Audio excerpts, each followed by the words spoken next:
അനുഗ്രഹിക്കപ്പെട്ട ഈ ദിവസത്തിനായി സ്തോത്രം ചെയ്യുന്നത് 2026 ജനുവരി മാസം 21-ാം തീയതി വെളിപ്പാട് പുസ്തക പഠന പരമ്പരയുടെ 57-ാമത്തെ ക്ലാസ്സിലേക്കാണ് നാം പ്രവേശിച്ചിരിക്കുന്നത്.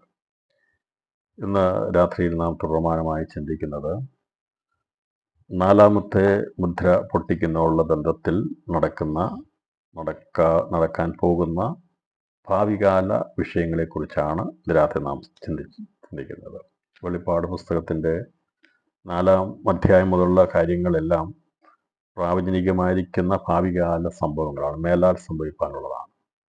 മേലാൽ സംഭവിക്കാനുള്ള വിഷയങ്ങളുള്ള ബന്ധത്തിൽ നാം ചിന്തിച്ചുകൊണ്ടിരിക്കുന്ന ഇപ്പോഴത്തെ വിഷയം എതിർക്രിസ്തുവിൻ്റെ ഭരണത്തോടുള്ള ബന്ധത്തിൽ അവൻ പ്രത്യക്ഷപ്പെടുന്നത് ഒന്നാമത്തെ മുദ്ര കുഞ്ഞാട് സ്വർഗത്തിൽ പൊട്ടിക്കുമ്പോഴാണ്. രണ്ടാമത്തെ മുദ്രയിൽ കള്ളപ്രവാചകൻ പ്രത്യക്ഷപ്പെടുന്നു. മൂന്നാമത്തെ മുദ്രയിൽ അവരുടെ ഭരണ സമയത്ത് ക്ഷാമം എന്ന ദൈവിക ന്യായാവിധി ആദേശത്തേക്ക് അയക്കുന്നതിനെക്കുറിച്ചും ആണ് നാം ചിന്തിച്ചത്. നാലാമത്തെ മുദ്ര കുഞ്ഞാട് പൊട്ടിക്കുമ്പോൾ അത് സംബന്ധമായ കാര്യങ്ങളെക്കുറിച്ചാണ് 6-ാം അധ്യായം 7-8 വാക്യങ്ങളിൽ രേഖപ്പെടുത്തിയിരിക്കുന്നത്. 4-ാം മുദ്ര പൊട്ടിച്ചപ്പോൾ വരിക എന്ന് 4-ാം ജീവി പറയുന്നത് ഞാൻ കേട്ടു. അപ്പോൾ ഞാൻ മഞ്ഞ നിറമുള്ള ഒരു കുതിരയെ കണ്ടു. അതിന്മേൽ ഇരിക്കുന്നവന് മരണം എന്നു പേർ. പാതാളം അവനെ പിന്തുടർന്നു. അവർക്ക് വാളുകൊണ്ടും ക്ഷാമം കൊണ്ടും മഹാവ്യാധി കൊണ്ടും ഭൂമിയിലെ കാട്ടുമൃഗങ്ങളെ കൊണ്ടും കൊന്നുകളവാൻ ഭൂമിയുടെ കാല അംശത്തിന്മേൽ അധികാരം ലഭിച്ചു. ഇവിടെ വളരെ സംക്ഷിപ്തമായിട്ടാണ് പ്രവചനങ്ങൾ രേഖപ്പെടുത്തുന്നത്. എന്നാൽ അതിൽ രേഖപ്പെടുത്തിയിരിക്കുന്ന വിഷയങ്ങൾ നിരവധി വലിയ കാര്യങ്ങളെയാണ് വളരെ സംക്ഷിപ്തമായിട്ട് രേഖപ്പെടുത്തിയിരിക്കുന്നത്. നമുക്കറിയാം, ഒരു മരുന്ന് കഴിക്കുമ്പോൾ, ഒരു ഗുളിക കഴിക്കുമ്പോൾ കയ്യിലെടുത്ത് കഴിക്കുമ്പോൾ അതിന് മില്ലിഗ്രാമൊക്കെ കാണുകയുള്ളൂ. ഇപ്പം നമ്മൾ വിചാരിക്കും ചെറിയ ഒരു ഗുളിക കഴിച്ചാൽ എൻ്റെ തലവേദന എങ്ങനെ മാറും അല്ലേ? നിങ്ങൾ ചിന്തിച്ചിട്ടുണ്ടോ? നമ്മളൊരു ചെറിയ ഗുളിക കഴിക്കുമ്പോൾ നമ്മുടെ വേദന എങ്ങനെ മാറും എന്നൊക്കെ ചിന്തിക്കും. പക്ഷേ അത് ഒരു ഉരുളയായിട്ടല്ല കഴിക്കുന്നത്, അല്ലെങ്കിൽ നമ്മൾ പ്ലേറ്റ് വാരി വെച്ച് മരുന്ന് കഴിക്കുകയല്ല. വളരെ അത് വേണ്ട രീതിയിൽ അത് ഉണ്ടാക്കിയെടുത്ത് അത് കഴിക്കുമ്പോൾ ശരീരത്തിൽ ഏത് ഭാഗത്ത് അത് പ്രവർത്തനക്ഷമമാകണമോ അത് അവിടെ പോയി പ്രവർത്തിക്കും. അത്രമാത്രം സൂക്ഷ്മതയോടെയാണ് ഒരു മരുന്ന് കണ്ടുപിടിക്കുന്നത്, അല്ലേ? ശരീരത്തിൻ്റെ ഏത് ഭാഗത്താണത് പ്രവർത്തിക്കേണ്ടത്. തലവേദനയ്ക്ക് മരുന്ന് കഴിക്കുന്നത് ഉദരത്തിൽ ചെന്ന് കഴിയുമ്പോൾ ആ വേദന മാറാൻ വേണ്ടി അതിന് വേണ്ട കാര്യങ്ങളെ പ്രവർത്തിച്ചത് മാറ്റുന്നു. അത് എത്ര സങ്കീർണമായിട്ടാണ് ചെയ്യുന്നത്. ഞാൻ പലപ്പോഴും ഈ ഗുളിക എടുത്ത് കഴിയും, ഇത്രയും ചെറിയ ഗുളിക കൊണ്ട് എന്ത് വലിയ കാര്യമാണ് ശരീരത്തിനകത്ത് ചെയ്യാൻ പോകുന്ന വിചാരിക്കും. അപ്പോൾ ഈ വചനത്തിൽ മറിഞ്ഞിരിക്കുന്ന ഓരോ അക്ഷരങ്ങളിലും എത്രമാത്രമാണ് ഗഗനമായിരിക്കുന്ന ദൈവവചനത്തിൻ്റെ മർമ്മം അടങ്ങിയിരിക്കുന്നത് എന്നുള്ളത് ആർക്കും വർണ്ണിച്ച് തീർക്കാൻ കഴിയത്തില്ല. അത് അത്രമാത്രം ആഴമാണ്. അതുകൊണ്ട് എത്ര പഠിച്ചാലും പഠനം പൂർത്തീകരിക്കപ്പെടാത്ത ഒരു കാര്യമുണ്ടെങ്കിൽ അത് ദൈവത്തിൻ്റെ വചനമാണ്. കാരണം ദൈവത്തെക്കുറിച്ചുള്ള അറിവോ ദൈവിക കാര്യങ്ങളെക്കുറിച്ചുള്ള പൂർത്തീകരണമോ ആർക്കും തന്നെ ഗ്രഹിച്ചെടുക്കുവാൻ കഴിയത്തില്ല. അതുകൊണ്ടാണ് ആ ദൈവത്തിൻ്റെ ധനം, ജ്ഞാനം, അറിവ് എന്നിവയുടെ ആഴമയെന്ന അപ്പോസ്തലനായ പൗലോസ് ഏകദേശം 14 ലേഖനങ്ങൾ എഴുതുന്ന പൗലോസ് പറയുകയാണ്, അവൻ അതിശയത്തോടെ പറയുകയാണ്, ആ ദൈവത്തിൻ്റെ ധനം, ജ്ഞാനം, അറിവ് എന്നിവയുടെ ആഴമേ എന്ന്. അപ്പോൾ അത്രമാത്രം ആഴമേറിയ കാര്യങ്ങൾ ദൈവവചനത്തിൽ രേഖപ്പെടുത്തിയിട്ടുണ്ട്. പക്ഷെ അത് നമുക്ക് വേണ്ടതുപോലെ അതിനെ ഗ്രഹിച്ച് കിട്ടിയെങ്കിൽ മാത്രമേ നമുക്കതിൻ്റെ ഏകദേശമെങ്കിലും ഒരു കാര്യങ്ങളെ മനസ്സിലാക്കാൻ സാധിക്കത്തുള്ളൂ. ഇപ്പോൾ ഈ വചനം വായിക്കുമ്പോൾ പെട്ടെന്ന് ഒന്നും മനസ്സിലാകത്തില്ല. വെളിപ്പാട് പുസ്തകം വായിച്ചിട്ട് പലരും പറയും ഒന്നും മനസ്സിലായില്ല എന്ന് പറയും. ഇത് വായിക്കുമ്പോൾ അത് എഴുതിയിരിക്കുന്നത് ആലങ്കാരികമായ ഭാഷയിൽ എഴുതിയിരിക്കുന്നത്. വരിക എന്ന് 4-ാം ജീവി പറയുന്നത് ഞാൻ കേട്ടു. അപ്പോൾ ഈ 4-ാം ജീവി ഏതാണെന്നുള്ളത് നമ്മൾ ഇതിനു മുമ്പ് പഠിച്ചിരുന്നു. അപ്പോൾ ദൈവസഭ എടുക്കപ്പെട്ട ശേഷമായി ആദിജാതന്മാരുടെ സഭയെ സ്വർഗത്തിൽ വെളിപ്പെടുത്തിയിരിക്കുന്നത് 4 ജീവികളോടും 24 മൂപ്പന്മാരോടും 7 ദീപങ്ങളോടും ഉള്ള ബന്ധത്തിലാണെന്ന് എടുക്കപ്പെട്ട സഭയെക്കുറിച്ചുള്ള പഠനത്തിൽ നാം ചിന്തിച്ചിരുന്നു. അപ്പോൾ ഇത് കുഞ്ഞാടിനോടുള്ള ബന്ധത്തിൽ, പ്രവൃത്തിയോടുള്ള ബന്ധത്തിൽ ആണ് 4 ജീവികളെ വെളിപ്പെടുത്തിയിരിക്കുന്നത്. 24 മൂപ്പന്മാർ അധികാരത്തോടുള്ള ബന്ധത്തിൽ പിതാവാം ദൈവത്തിൻ്റെ സിംഹാസനത്തോടുള്ള ബന്ധത്തിൽ സിംഹാസനിരിക്കുന്നു. 4 ജീവികൾ കുഞ്ഞാടിനോടുള്ള ബന്ധത്തിൽ നിൽക്കുന്നു. ദീപങ്ങളായിരിക്കുന്ന പരിശുദ്ധമായുള്ള ബന്ധത്തിൽ 7 ദീപങ്ങൾ വെളിപ്പെടും. അപ്പോൾ ദൈവിക തൃത്വത്തോടുള്ള ബന്ധത്തിൽ എടുക്കപ്പെടുന്ന സഭയെ സ്വർഗാസുഖത്തിൽ വെളിപ്പെടുത്തിയിരിക്കുന്നതിനെ കുറിച്ചാണ് 24 മൂപ്പന്മാർ, 4 ജീവികൾ, 7 ദീപങ്ങൾ എന്നുള്ള ബന്ധത്തിൽ നാം ചിന്തിച്ചത്. ഇവിടെ ഇപ്പോൾ കുഞ്ഞാടിനോടുള്ള ബന്ധത്തിൽ, പ്രവൃത്തിയോടുള്ള ബന്ധത്തിൽ കുഞ്ഞാടാം ദൈവം എന്ത് ചെയ്താലും അതിനോട്, ആ പ്രവൃത്തിയോട് ചേർന്ന് നിൽക്കുന്നതാണ് എടുക്കപ്പെടുന്ന സഭ എന്ന് വെളിപ്പെടുത്താനാണ് ജീവികളോടുള്ള ബന്ധത്തിൽ ഇവിടെ 1-ാം ജീവിയും 2-ാം ജീവിയും 3-ാമത്തെ ജീവിയും പറഞ്ഞു. 4-ാം ജീവി പറയുന്ന സന്ദർഭത്തിൽ എന്ത് സംഭവിക്കുന്നു എന്നുള്ളതിനെക്കുറിച്ച് ഒരൊറ്റ വാക്കിൽ ഈ 4-ാം മുദ്രയെ നമ്മൾ സംക്ഷേപിച്ചാൽ നമുക്ക് പറയാൻ സാധിക്കുന്നത്, അനർത്ഥകരമായ 4 ന്യായവിധികളെ ദൈവം ഒരുമിച്ച് അയക്കുന്നതിനെക്കുറിച്ചാണ് ഈ 4-ാമത്തെ മുദ്ര. അപ്പോൾ ദൈവത്തിൻ്റെ അനർത്ഥകരമായ ന്യായവിധികൾ 4 എണ്ണമാണ്. അനർത്ഥകരമായ 4 ന്യായവിധികളും ഒരുമിച്ച് എതിർക്രിസ്തുവിൻ്റെ ഭരണസമയത്തേക്ക് അയക്കുന്നത് 4-ാം മുദ്ര കുഞ്ഞാട് പൊട്ടിക്കുമ്പോഴാണ്. അപ്പോൾ അത് ഈ അനർത്ഥകരമായ 4 മുദ്രകൾ, 4 വ്യാധികൾ ആണ് ഇവയെന്നുള്ളതിൻ്റെ തെളിവ് നമുക്ക് വേണം. അപ്പോൾ നമ്മളൊരു കാര്യം പറയുമ്പോൾ ആ അനർത്ഥകരമായ 4 ബാധകളാണ് അനർത്ഥകരമായ ദൈവത്തിൻ്റെ ന്യായവിധികളാണ് എന്നത് മനസ്സിലാക്കിയെടുക്കാൻ സാധിക്കുന്നത് യെഹെസ്കേൽ പ്രവചനം 14-ാം അധ്യായം അതിൻ്റെ 12 മുതലുള്ള വാക്യങ്ങൾ വായിക്കുമ്പോഴാണ്. ഇപ്പോൾ കർത്താവിൻ്റെ 2-ാമത്തെ വരവിനുള്ള ബന്ധത്തിൽ ചേർന്ന് പഠിക്കേണ്ട വിഷയങ്ങളാണ്, ഒത്തുചേർത്ത് പഠിക്കേണ്ട വിഷയങ്ങളാണ് ദാനിയേൽ പ്രവചനവും യെഹെസ്കേൽ പ്രവചനവും ഒക്കെ.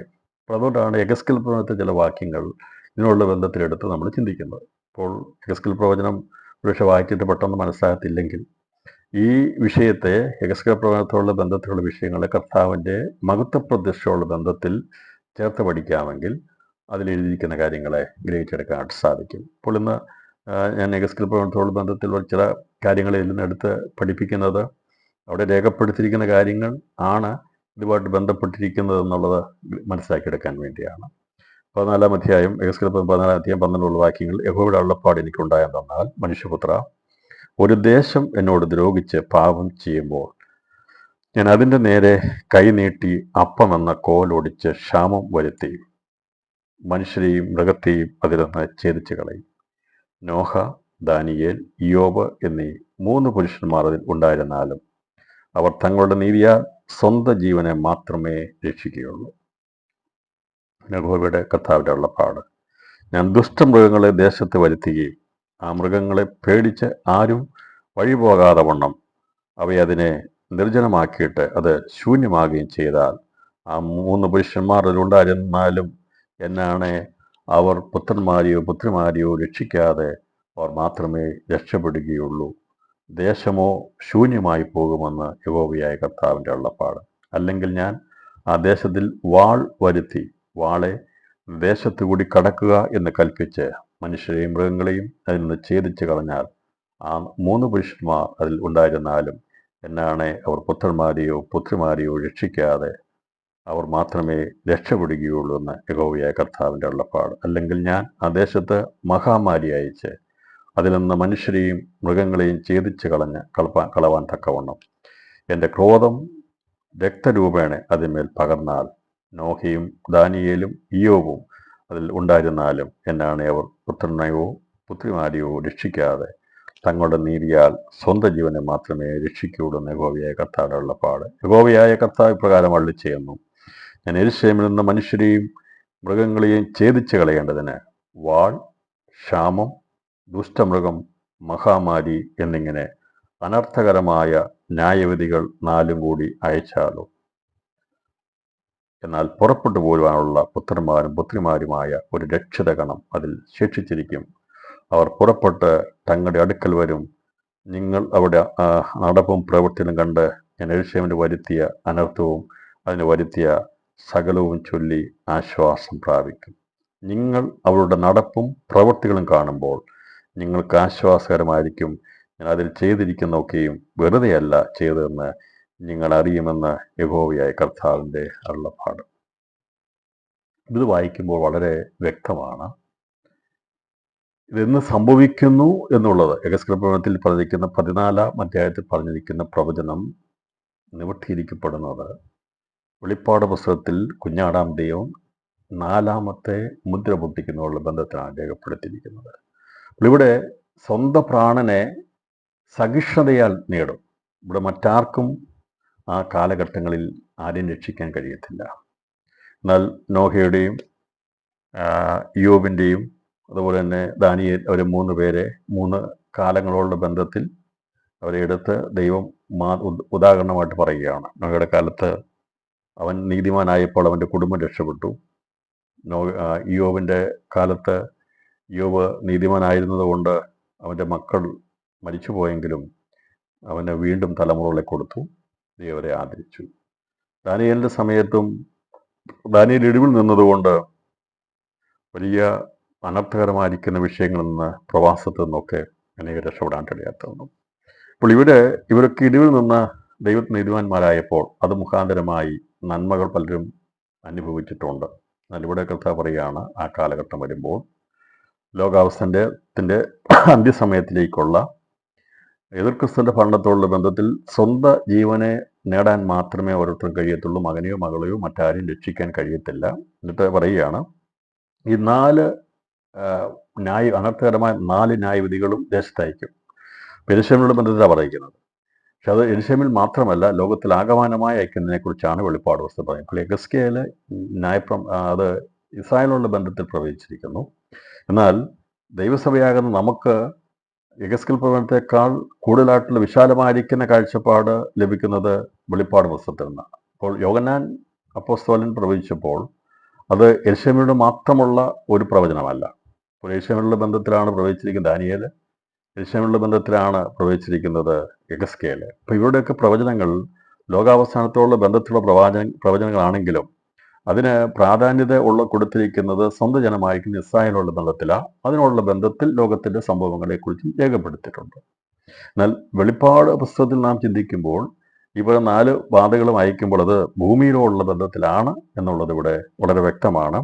ഭൂമിയുടെ കാലാംശത്തിന്മേൽ അധികാരം ലഭിക്കുന്നതാണ്. ഈ യെഹെസ്കേൽ പ്രവചനത്തിൽ അതേക്കുറിച്ച് പറഞ്ഞിട്ടില്ല, ഭൂമിയോടുള്ള ബന്ധത്തിൽ പറഞ്ഞിട്ടില്ല. എന്നാൽ ഈ ഇസ്രായേലിനുള്ള ബന്ധത്തിൽ, യെരൂശലേമിലുള്ള ബന്ധത്തിൽ പറഞ്ഞിരിക്കുന്ന അങ്ങനെ അനന്തരമായ ന്യായവിധികൾ 4 കൂടി അയച്ചാലോ, എന്നാൽ പുറപ്പെട്ടു പോരുവാനുള്ള പുത്രന്മാരും പുത്രിമാരുമായ ഒരു രക്ഷിതഗണം അതിൽ ശേഷിച്ചിരിക്കും. അവർ പുറപ്പെട്ട് തങ്ങളുടെ അടുക്കൽ വരും. നിങ്ങൾ അവിടെ നടപ്പും പ്രവൃത്തികളും കണ്ട് അവർ യെരൂശലേമിന് വരുത്തിയ സകലവും ചൊല്ലി ആശ്വാസം പ്രാപിക്കും. നിങ്ങൾ അവരുടെ നടപ്പും പ്രവൃത്തികളും കാണുമ്പോൾ നിങ്ങൾക്ക് ആശ്വാസമായിരിക്കും.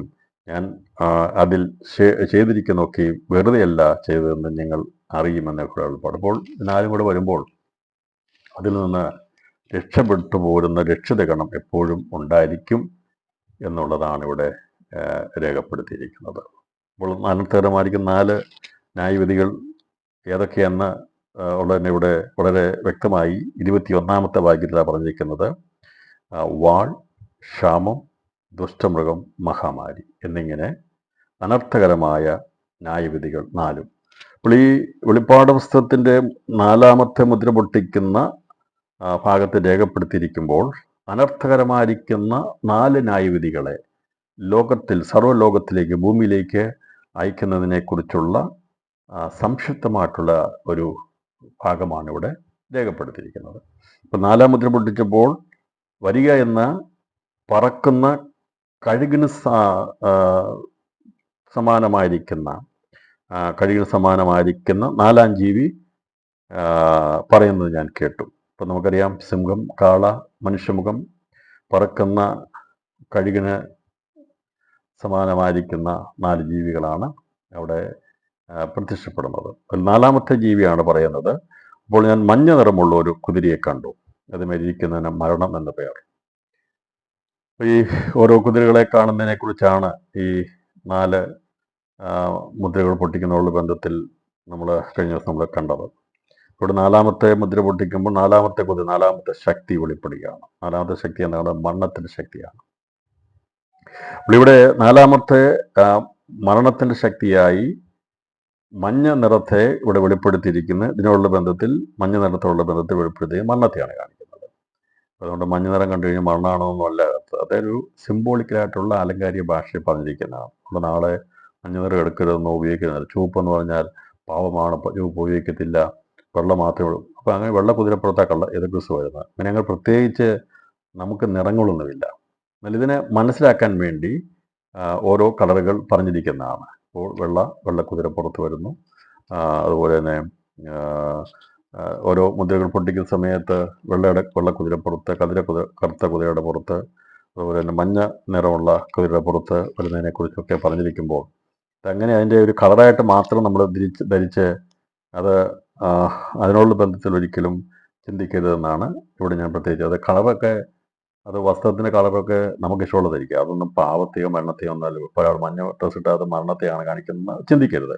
പക്ഷെ അതിനിവിടെ പറഞ്ഞിരിക്കുന്നത് മരണത്തോട് ബന്ധത്തിൽ ഓരോ നിറത്തിന് അതിനെ ആലങ്കാരികമായിട്ട് തന്നെ പറഞ്ഞിരിക്കുന്നതാണ്. അപ്പോൾ വെളുത്തതിനെ കുറിച്ച് പറയുമ്പോൾ വെണ്മയാണ് ഒന്നാമത്തെ കുതിര വരുന്നത്. പക്ഷെ അത് വഞ്ചനയുടെ ശക്തിയായിട്ടാണ് വരുന്നത്. രണ്ടാമത്തെ കുതിര എന്ന് പറയുമ്പോൾ ചുമന്ന കുതിരയാണ്.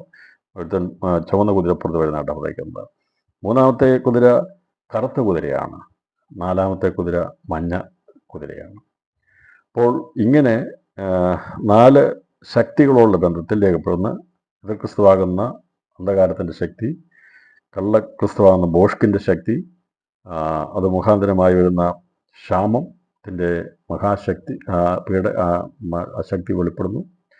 നാലാമതായിട്ട് വെളിപ്പെടുന്നത് അതുള്ള ബന്ധത്തിൽ ഇങ്ങനെ മരണവും ക്ഷാമവും ഒക്കെ വരുന്ന സമയത്ത്, വാളും എല്ലാം ഉണ്ടാകുന്ന സമയത്ത് മരണത്തിൻ്റെ തേർവാഴ്ചയായിരിക്കും ഭൂമിയിൽ ഉണ്ടായിരിക്കുന്നത് വെളിപ്പെടുത്താൻ വേണ്ടിയാണ് മഞ്ഞ നിറമുള്ള ഒരു കുതിരയെന്ന് പറഞ്ഞിരിക്കുന്നത്. അതിനെ ഇരിക്കുന്നവന് മരണം എന്ന പേർ, പാതാളം അവനെ പിന്തുടർന്നു.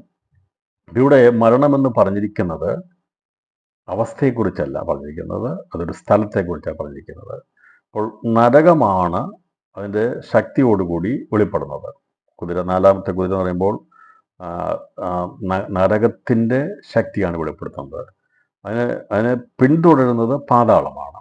അപ്പോൾ കഠിനപാപികളും പാപികളുമായിട്ടുള്ളവരെ ഈ പറയുന്ന 4 അനർത്ഥകരമായിരിക്കുന്ന മഹാവ്യാധികൾ കൊണ്ട് മരിക്കുമ്പോൾ അവർ പ്രത്യക്ഷപ്പെടുന്നു. അതിൻ്റെ അർത്ഥം ഒരിക്കലും തൃപ്തി വരാത്ത നരകത്തിനും പാതാളത്തിനും ഇഷ്ടം പോലെ ഇരകളെ കിട്ടുന്ന ഒരു കാലഘട്ടമാണ് ഈ 4ാമത്തെ മുദ്ര പൊട്ടിക്കുന്ന സമയത്തുണ്ടാകുന്നത്.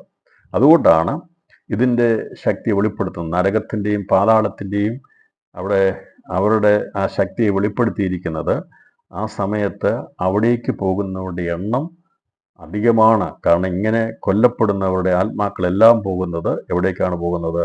കഠിനമായി പാപം ചെയ്തവരുടെ ആത്മാക്കൾ നരകത്തിലേക്കും പാപികളായി മരിക്കുന്നവരുടെ ആത്മാക്കൾ പാതാളത്തിലേക്കും പോകുന്നു. അപ്പം അതുകൊണ്ട് ഒരിക്കലും തൃപ്തിപ്പെടാത്ത നരകവും പാതാളവും അവർ വാപിളർന്ന് മനുഷ്യനെ വിഴുങ്ങാൻ വേണ്ടി പ്രത്യക്ഷപ്പെടുന്നതിനെക്കുറിച്ചാണ് ഇവിടെ ഈ ഭാഗത്ത് രേഖപ്പെടുത്തിയിരിക്കുന്നത്. ഒരിക്കലും തൃപ്തി വരാത്തതാണ് നരകവും പാതാളവുമെന്ന് നമുക്ക് സദൃശവാക്യം 27-ാം അധ്യായം 20-ാം വാക്യം വായിക്കുമ്പോൾ മനസ്സിലാക്കിയെടുക്കാം. ഒരിക്കലും തൃപ്തി വരാത്ത 2 സ്ഥലങ്ങളാണ് പാതാളവും നരകവും എന്നുള്ളത്. ഈ തൃപ്തി അതിനൊരിക്കലും നിറയത്തില്ല. പാതാളവും നരകവും ഒരിക്കലും നിറഞ്ഞു പോകത്തില്ല, നിറയത്തില്ല. അതിനെ ഒരിക്കലും തൃപ്തി വരുത്തുമില്ല. എന്നാൽ ദൈവത്തിൻ്റെ പ്രവൃത്തികൾക്കെല്ലാം സമ്പൂർണ്ണതയുണ്ട്. നിറയ്ക്കുന്നവനാണ് ദൈവം. സാധാരണീയമായിട്ടുള്ളതെല്ലാം അതൃപ്തിയാണ്, ഒന്നും നിറവല്ല. ഒരിക്കലും നരകം നിറയത്തില്ല, ഒരിക്കലും പാതാളവും നിറയത്തില്ല. കാരണം പാതാളത്തിലും നരകത്തിലും പോകേണ്ടിയിരുന്ന നമ്മെ വിശുദ്ധന്മാരെ ദൈവം ഉദ്ധരിച്ചപ്പോൾ അതിൽ നിന്നാണ് ജീവിതങ്ങൾ രക്ഷപ്പെട്ടത്. നമ്മളൊക്കെ പാപികളായിരുന്നപ്പോൾ, കഠിന പാപികളായിരുന്നപ്പോൾ നരകത്തിൻ്റെയും പാതാളത്തിൻ്റെ ഇരകളായി തീരാനുള്ളവരായിരുന്നു. അങ്ങനെ സകല മനുഷ്യരും പാപികളായിത്തീരുന്ന ഒരവസ്ഥയിലേക്ക് വരുമ്പോൾ അതിൽ നിന്ന് ദൈവം മോചിപ്പിച്ചെടുക്കുമ്പോൾ, അതുകൊണ്ടാണ് ഈ പറയുന്ന ഭാഗങ്ങൾ ഒരിക്കലും നിറയത്തില്ല, തൃപ്തി വരുത്തുമില്ല. എന്നാൽ ദൈവം നിറച്ചെടുക്കുന്നതാണ്. സകലത്തിൽ നിറയ്ക്കേണ്ടുന്നവെന്നാണ് പറഞ്ഞിരിക്കുന്നത്. അതിനർത്ഥം നമുക്കറിയാം, മൂന്നാമത്തെ സ്വർഗം നിറയപ്പെടും, രണ്ടാം സ്വർഗം നിറയപ്പെടും, ഒന്നാം സ്വർഗം നിറയപ്പെടും, ഭൂമിക്ക് കീഴിലുള്ള സ്ഥലം നിറയപ്പെടും, സമുദ്രത്തിലുള്ള എണ്ണം അത് തികയപ്പെടും. ഇതെല്ലാം തികവാണ്. ദൈവത്തിൻ്റെ പ്രവൃത്തികളെല്ലാം തികവാണെങ്കിൽ സാത്താനിക പ്രവൃത്തികൾ ഒരിക്കലും തികയത്തില്ല. അതൊരിക്കലും തികയത്തില്ല, അതിൻ്റെ ആർത്തി തീരത്തുമില്ല. എന്നാൽ ദൈവികമായ കാര്യത്തിനെല്ലാം തൃപ്തിയുണ്ട്, സന്തോഷമുണ്ട്. രാത്രി സന്ദേശം കേൾക്കുമ്പോൾ നമ്മുടെ ജീവിതത്തിൽ തൃപ്തിപ്പെടാൻ കഴിയുന്നില്ലെങ്കിൽ അത് വലിയൊരു പോരാട്ടമാണ്. പോരാട്ടങ്ങളെക്കുറിച്ച് പറയുമ്പോൾ നമ്മുടെ അകത്തുള്ള പോരാട്ടങ്ങളിൽ നിന്ന് വിടുതൽ പ്രാപിക്കണമെങ്കിൽ നാം ഉള്ളതിൽ തൃപ്തിപ്പെടണം. ദൈവികമായിട്ടുള്ള എല്ലാം തൃപ്തികരമാണ്. ദൈവികരമായിട്ടുള്ള എല്ലാം തൃപ്തികരമാണ്. എന്നാൽ ദൈവികമല്ലാത്തതെല്ലാമാണ് ആർത്തി കാണിക്കുന്നത്. ഇവിടെ പാതാളവും മരണവും നരകവും പാതാളവും ആർത്തിയോടെ ഇരിക്കുക, അങ്ങോട്ട് വീഴിക്കാൻ വേണ്ടി ഇരിക്കുക. എന്നാൽ കർത്താവ് അങ്ങനെയല്ല. നമുക്ക് ആഗ്രഹമാണ് തന്നിരിക്കുന്നത്. ദൈവത്തിൻ്റെ ആഗ്രഹം സകല മനുഷ്യരും രക്ഷ പ്രാപിക്കണമെന്നാണ്. എന്നാൽ സാത്താൻ ആഗ്രഹിക്കുന്നത് ആർത്തിയോടെ, അവൻ അത്യാഗ്രഹത്തോടെ കാത്തിരിക്കുക, ഏതെങ്കിലും വിധത്തിൽ ഇവനെ വീഴിക്കണം. അത് പ്രലോഭനമാണ്. ദൈവം ആരെയും പ്രലോഭിപ്പിക്കത്തില്ല. സാഹചര്യങ്ങൾ ഒരുക്കി തന്നിട്ട് ദൈവം കാത്തിരിക്കുകയാണ്. അതുകൊണ്ട് ദൈവം ആരെയും പ്രലോഭിപ്പിച്ച് ദൈവത്തിൻ്റെ വഴിയിലേക്ക് കൊണ്ടുവരത്തില്ല. എന്നാൽ സാത്താൻ പ്രലോഭിച്ച് അവൻ്റെ വിഷയം എങ്ങനെയെങ്കിലും മനുഷ്യനെ നാശത്തിലേക്ക് കൊണ്ടുപോകണം എന്നുള്ളതാണ്. ദൈവം സ്വാതന്ത്ര്യം തരുമ്പോൾ ദുഷ്ടൻ സ്വാതന്ത്ര്യമല്ല തരുന്നത്, കുടുക്കിട്ട് പിടിക്കുകയാണ് ചെയ്യുന്നത്. അപ്പോൾ അവൻ ആർത്തിയാണ്, അത്യാഗ്രഹമാണ്, എങ്ങനെയും വീഴിക്കണം, എൻ്റെ കൂട്ടത്തിൽ ഇവരെ കൊണ്ടുപോകണം. ഈ അഗ്നിനരകത്തിലേക്ക് പോകുമ്പോൾ ഞാൻ ഒറ്റയ്ക്കല്ല പോകേണ്ടത്, ഈ മനുഷ്യനെ കൂടി കൊണ്ടുപോകണമെന്നുള്ള വലിയ അത്യാഗ്രഹത്തോടെയാണ് സാത്താൻ പ്രവർത്തിച്ചുകൊണ്ടിരിക്കുന്നത്. എന്നാൽ മറുഭാഗത്ത് ദൈവത്തിൻ്റെ തികവിലേക്ക് എത്തേണ്ട എണ്ണത്തെ ദൈവം തികച്ചെടുക്കുകയാണ് ചെയ്യുന്നത്. ഞാനും നിങ്ങളും ദൈവിക തികവിന് വേണ്ടി എണ്ണപ്പെടുന്നവരായിരിക്കണം. അത് നമ്മെ കർത്താവ് ആ തികവിന് വേണ്ടിയാണ് കണ്ടിരിക്കുന്നത്. കർത്താവിൻ്റെ കൃപയാൽ നമ്മെ കണ്ടിരിക്കുന്നത് സ്വർഗീയ തികവിന് വേണ്ടി ദൈവം കാത്തിരിക്കുന്ന എണ്ണത്തിലേക്ക് നാം എത്തിച്ചേരാൻ വേണ്ടിയാണ്. അതല്ലാതെ സാത്താനാർത്തിയോടെ കാത്തിരിക്കുന്ന അഗ്നിനരകത്തിലേക്ക് കൊണ്ടുപോകാൻ അവൻ്റെ ഇരകളായി തീരാതിരിക്കാൻ ദൈവം നമ്മളെ വിടുവിച്ച ദൈവസ്നേഹത്തിന് ഇന്ന് രാത്രിയിൽ സ്തോത്രം ചെയ്യണം. അപ്പോൾ നമ്മളിൽ വ്യാപരിക്കുന്നത് എപ്പോഴും തൃപ്തിയുടെ ഒരാത്മാവ് വ്യാപരിക്കണം. തൃപ്തിയുടെ ആത്മാവായിരിക്കണം നമ്മൾ വ്യാപരിക്കേണ്ടത്. അത്യാഗ്രഹത്തിൻ്റെ ആത്മാവാകാൻ പാടില്ല. അത് പൈശാചികമാണ്. നമുക്ക് ആഗ്രഹം ഉണ്ടായിരിക്കണം, അത്യാഗ്രഹം ഉണ്ടാകാൻ പാടില്ല. മനസ്സിലായല്ലോ? ദൈവത്തിൻ്റെ ആഗ്രഹം, ദൈവത്തിൻ്റെ ഇഷ്ടം മനുഷ്യൻ്റെ രക്ഷയാണ്. എന്നാൽ സാത്താൻ്റെ ആഗ്രഹമല്ല. സാത്താൻ അത്യാഗ്രഹത്തോടെ, അവൻ ആർത്തിയോടെ, ഒരിക്കലും തൃപ്തി വരാത്തതാണ് സാത്താനികം. ഇന്ന് രാത്രിയിൽ തൃപ്തിയില്ലാത്ത ക്രിസ്തീയവിധമാണോ നയിക്കുന്നത്? ഈ സന്ദേശം കേൾക്കുന്ന ആർക്കെങ്കിലും തൃപ്തിയില്ലാത്തവരാണോ? ഉള്ളതിൽ തൃപ്തിയില്ലാത്തവരാണോ? എങ്കിൽ പൈശാചികൻ കെണിവെച്ചിട്ടുണ്ട് കേട്ടോ. നമുക്ക് ദിവസങ്ങളിൽ ഉള്ളതിൽ തൃപ്തിപ്പെടാം. പക്ഷേ എന്തുമാകട്ടെ, പരാജയങ്ങളാകാം, ഇല്ലായ്മകളാകാം, ഉള്ളതിനെ ഓർത്ത് കൈവച്ച് സ്തോത്രം ചെയ്താട്ടെ. രാത്രിയിൽ ഒരു വിടുതൽ സംഭവിക്കാൻ പോകുകയാണ്. നാം നിരാശപ്പെടുന്ന ചില വിഷയങ്ങൾ മേൽ, അത് കാണുമ്പോൾ നിരാശ തോന്നുന്ന, ഭാരം തോന്നുന്ന, നമുക്ക് സന്തോഷിക്കാൻ, തൃപ്തി വരാൻ കഴിയാത്ത ചില വിഷയങ്ങളിൽ ഭാരപ്പെടുന്നുണ്ടെങ്കിൽ രാത്രിയിൽ ആ വിഷയത്തിന്മേൽ കരമിച്ച് പ്രാർത്ഥിച്ചു, ദൈവാത്മാവ് അതിനെ തൃപ്തി തരും. നമുക്കുള്ളതിൽ തൃപ്തിപ്പെടാം. അതാണ് കർത്താവ് ആഗ്രഹിക്കുന്നത്. ഇത്രയും ഈ സന്ദേശം പറഞ്ഞു വന്നത് യെഹെസ്കേൽ പ്രവചനമായിട്ട് ഈ പ്രവചനത്തിന് ബന്ധമുണ്ടെന്നും അന്ന് ആ കാലഘട്ടങ്ങളിൽ ദൈവത്തിന് വേണ്ടി നിൽക്കുന്ന ഒരു രക്ഷിത ഗണം ഉണ്ടായിരിക്കുമെന്നുള്ളതും അവർ അവരുടെ സ്വന്തം ജീവനെ രക്ഷിക്കുകയുള്ളൂ എന്നുള്ളതും ഇവിടെ രേഖപ്പെടുത്തിയിരിക്കുന്നതിനെക്കുറിച്ച് നാം ചിന്തിച്ചല്ലോ. അപ്പോൾ ഇത് മനസ്സിലാക്കിയെങ്കിൽ ഇതിനുള്ള ബന്ധത്തിൽ ഹോശയ പ്രവചനം കൂടി വായിച്ചിട്ട് ഞാൻ അതിനുള്ള ബന്ധത്തിൽ ചില കാര്യങ്ങളെ പറഞ്ഞിട്ട് എന്തൊക്കെയാണ് ഇവിടെ നടക്കാൻ പോകുന്ന കാര്യങ്ങൾ എന്നുള്ളതിനെക്കുറിച്ച് പ്രവാചകന്മാർ പ്രവചിച്ചിട്ടുണ്ട്. അതാ പറഞ്ഞു, തൻ്റെ ദാസന്മാരായിരിക്കുന്ന പ്രവാചകന്മാരെ അറിയിക്കാതെ ദൈവം ഒരു കാര്യം ചെയ്തിട്ടില്ല. അപ്പോൾ ഈ എല്ലാ കാര്യങ്ങളും കർത്താവ് മർമ്മമായി പഴയ നിയമ പ്രവാചകന്മാർക്ക് കൊടുത്തിരുന്നു. ഹാനോക്ക് മുതൽ പ്രവചിച്ചു.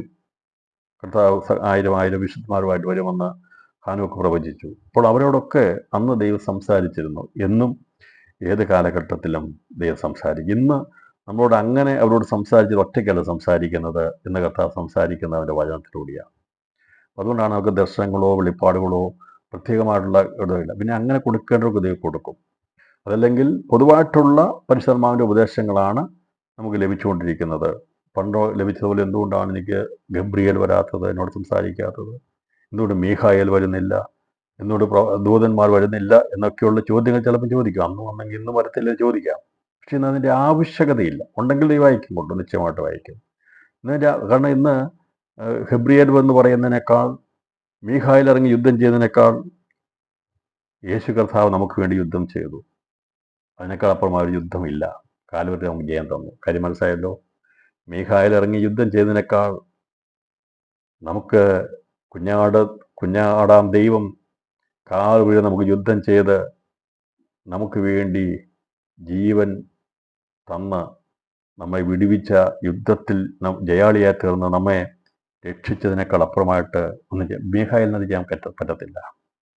മീഖായേലിന് അങ്ങനെ വന്ന് മനുഷ്യൻ രക്ഷിക്കാൻ കഴിയില്ല. വേണമെങ്കിൽ ഒരു അപകടത്തിൽ പോകുമ്പോൾ അവനെ കൈത്താങ്ങാൻ രക്ഷിക്കാൻ സാധിക്കും. എന്നാൽ മീഖായേലിനോ ദൂതന്മാർക്കോ ഒന്നും മനുഷ്യനെ അവൻ്റെ പാപത്തിൽ നിന്ന് രക്ഷിക്കാൻ കഴിയത്തില്ല. അപ്പോൾ പഴയ നിയമത്തിൽ നമ്മൾ വിചാരിക്കും, ഞാൻ പലപ്പോഴും വിചാരിച്ചിട്ടുണ്ട്, അന്നൊക്കെ എത്ര കാര്യമായിരുന്നു. ദാനിയേലിനൊക്കെ ഗബ്രിയേൽ വന്ന് പ്രത്യക്ഷപ്പെട്ടു, ഈ മീഖായേലൊക്കെ ഇറങ്ങി വരുന്നു, ദൂതന്മാർ ഇറങ്ങി വന്ന് പ്രത്യക്ഷപ്പെടുന്നു. പുതിയ നിയമത്തിൽ അങ്ങനെയൊന്നും ദൂതന്മാരൊന്നും പ്രത്യക്ഷപ്പെടുന്നില്ലല്ലോ. അതെന്തുകൊണ്ടാണെന്ന് ഞാൻ ചിന്തിച്ചപ്പോൾ ഇന്ന് രാത്രി അതിന് മർമ്മം ഞാൻ പറയാം. മീഖായേലിന് ഒരിക്കലും എൻ്റെ ആത്മാവിനെ രക്ഷിക്കാൻ കഴിയത്തില്ല. വേണമെങ്കിൽ എന്നെ അപകടത്തിൽ നിന്ന് രക്ഷിക്കാൻ വേണമെങ്കിൽ യുദ്ധം ചെയ്ത് പറഞ്ഞല്ലോ, ഇങ്ങനെയുള്ള ഈ പറയുന്ന ജഡീകമായിരിക്കുന്ന കാര്യങ്ങളിൽ നിന്ന് നമ്മളെ യുദ്ധം രക്ഷിക്കാൻ കഴിയത്തുള്ളൂ. എന്നാൽ നമ്മുടെ കർത്താവ് ജയാളിയായി അവൻ പ്രത്യക്ഷപ്പെട്ടതും കാന്തനമായി പരമോന്നതമായിരിക്കുന്ന ജയം നമുക്ക് തന്നതുകൊണ്ടാണ് നാം നീതിമാന്മാരായി രക്ഷിക്കപ്പെട്ടിരിക്കുന്നത്. ഇനി ഗബ്രിയേൽ വന്ന് പലർക്കും ദൂതറിയിച്ചു കൊടുത്തില്ലേ? മറിയയ്ക്ക് അറിയിച്ചു കൊടുത്തു, സഖരിയാവിന് പറഞ്ഞു കൊടുത്തു. അങ്ങനെ പല സ്ഥലങ്ങളിലും നമുക്ക് കാണാൻ സാധിക്കുന്നു. എന്നാൽ പഴയ നിയമത്തിൽ അങ്ങനെ പുതിയ നിയമത്തിൻ്റെ സമയം വരെയും ദൂതന്മാരുടെ ഇറങ്ങി വന്ന് അവർ പറയുകയും പ്രത്യക്ഷപ്പെടുകയും, പിന്നെ പുതിയ നിയമത്തിൽ വളരെ വളരെ പ്രത്യേകമായ സന്ദർഭങ്ങളിൽ ജയിലറുകളിലൊക്കെ അകപ്പെടുന്ന സമയത്ത് ദൂതൻ പ്രത്യക്ഷപ്പെട്ടിട്ടുണ്ട്. ദൂതൻ പ്രത്യക്ഷപ്പെട്ടവരെ വിടുവിച്ചിട്ടുണ്ട്. എന്നാൽ എന്തുകൊണ്ട് ഇപ്പോൾ അങ്ങനെ ഇല്ല എന്ന് ചോദിച്ചാൽ, യേശു ക്രിസ്തു നമുക്ക് വേണ്ടി യുദ്ധം ചെയ്ത് അവൻ ജയാളിയായി തീർന്നു. 2, പരിശുദ്ധാത്മാവ് ഉപദേശിക്കുന്ന വചനങ്ങളെ ദൈവം നമുക്ക് തന്നിരിക്കുന്നതുകൊണ്ട് ഇനി ഗബ്രിയേൽ വന്ന് നമ്മളോട് പറയേണ്ട ആവശ്യമില്ല. കാര്യം മനസ്സിലായെന്ന് വിചാരിക്കുന്നു. നിങ്ങൾക്ക് സംശയം ഉണ്ടായിട്ടുണ്ടോ? എന്തുകൊണ്ടാണ് ഗബ്രിയേൽ വരാത്തത്, എന്തുകൊണ്ടാണ് മീഖായേൽ വരുന്നത്, ദൂതന്മാരൊന്നും പറയാത്തത് എന്നൊക്കെ? നീ പ്രത്യക്ഷപ്പെടേണ്ട സമയം ഉണ്ടെങ്കിൽ നിശ്ചയമായിട്ട് അവർ പ്രത്യക്ഷപ്പെടും. പക്ഷേ ആഗോള സഭയ്ക്ക് ഇനി ഇവരാരും പ്രത്യക്ഷപ്പെട്ട് ഒന്നും പറയേണ്ട ആവശ്യമില്ല. അതുകൊണ്ടാണ് നാം ആത്മീയ യുദ്ധക്കളത്തിൽ ജയാളികളായി നിൽക്കുന്നത്. നമ്മുടെ കർത്താവ് നമുക്ക് വേണ്ടി ജയം തന്നതുകൊണ്ടാണ്. നമുക്ക് വേണ്ട ജ്ഞാനവും പരിജ്ഞാനവും ഭാവിയെക്കുറിച്ചുള്ള കാര്യങ്ങളും ഈ ഉൽപ്പത്തി പുസ്തകം മുതൽ എഴുതിയിരിക്കുന്ന കാര്യങ്ങളെക്കുറിച്ചുമൊക്കെ വേണ്ടതായ അറിവുകളെ നമുക്ക് ലഭിച്ചു തരാൻ വേണ്ടി പരിശുദ്ധാത്മാവിനാൽ വചനങ്ങൾ എഴുതപ്പെടുകയും അത് വ്യാഖ്യാനിക്കപ്പെടുകയും ചെയ്യുന്നതുകൊണ്ട് വ്യക്തിപരമായിട്ട് വന്ന ഓരോരുത്തരെയോട് ദൂതറിയിക്കേണ്ട ആവശ്യമില്ല. അതുകൊണ്ടാണ് പഴയ നിയമത്തിൽ ഉണ്ടായിരുന്ന പോലുള്ള ദൈവിക അരുളപ്പാടുകൾ പ്രവാചകന്മാർക്ക് അന്ന് കൊടുത്തിരിക്കുന്ന പോലെ ഇന്ന് കൊടുക്കാത്തതിൻ്റെ കാരണം ഇന്നത് നമുക്കിതെല്ലാം തന്നിരിക്കുന്നതുകൊണ്ടാണ്. അപ്പോൾ തൻ്റെ ദാസന്മാർക്ക് വെളിപ്പെടുത്തി കൊടുത്തിരിക്കുന്ന പ്രവചനങ്ങളായിരുന്നു എഗസ്കേൽ പ്രവചനം, ദാനിയേൽ, എല്ലാ പ്രവചനങ്ങളും. ഹോശയ പ്രവചനത്തിലെ ഒരു പ്രവചനം കൂടി ഞാൻ ഈ ഭാഗത്ത് വായിച്ചിട്ട് അതിലെ നിവൃത്തീകരിക്കപ്പെടാനുള്ള പ്രവചന ഭാഗവും ഏതാകുന്നു എന്നുള്ളത് ഒന്ന് വേഗത്തിലൊന്ന് നമ്മുടെ ശ്രദ്ധയിലേക്ക് കൊണ്ടുവരാൻ വേണ്ടിയാണ് ഞാൻ ആ ഭാഗം വായിക്കുന്നത്. ഹോശയുടെ പ്രവചനം 13-ാം അധ്യായം 14-ാം വാക്യത്തിലെ ഒരു പ്രവചനമുണ്ട്. 13-ാം അധ്യായം 14-ാം വാക്യം: ഞാൻ അവരെ പാതാളത്തിൻ്റെ അധീനത്തിൽ നിന്ന് വീണ്ടെടുക്കും. മരണത്തിൽ നിന്ന് ഞാൻ അവരെ വിടിവിക്കും. മരണമേ, നിന്റെ ബാധകൾ എവിടെ? പാതാളമേ, നിന്റെ സംഹാരം എവിടെ? എനിക്ക് സഹതാപം തോന്നുകയില്ല.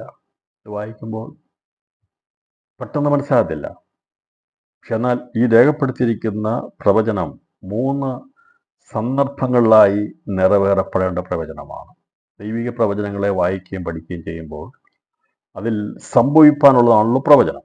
അപ്പോൾ അന്ന് പഴയ നിയമത്തിൽ പ്രവചിച്ചപ്പോൾ കർത്താവ് പറഞ്ഞു, എൻ്റെ ദാസന്മാരായിരിക്കുന്ന പ്രവാചകന്മാർ അരുളി ചെയ്തിരിക്കുന്ന പ്രവചനം നിവൃത്തിയാകുവോളും സ്വർഗം അവനെ കൈക്കൊള്ളേണ്ടതാകുന്നു. അപ്പോൾ ഈ കർത്താവിൻ്റെ വരവിനെക്കുറിച്ച് പറഞ്ഞിരിക്കുന്ന പ്രവചനം, അല്ലെങ്കിൽ മുമ്പ് ഉള്ള പറഞ്ഞിരിക്കുന്ന കാര്യങ്ങളൊക്കെ നിവൃത്തിയാകുന്ന കാലം വരുവോളും നിവൃത്തിയാകാതെ കർത്താവ് വരത്തില്ല. അപ്പോൾ ഈ പ്രവചനത്തിലെ 3 ഭാഗങ്ങളിൽ ഒരു പ്രവചനം പൂർത്തിയായതും 2 പ്രവചനങ്ങൾ പൂർത്തീകരിക്കപ്പെടുവാനുള്ളതുമാകുന്നു.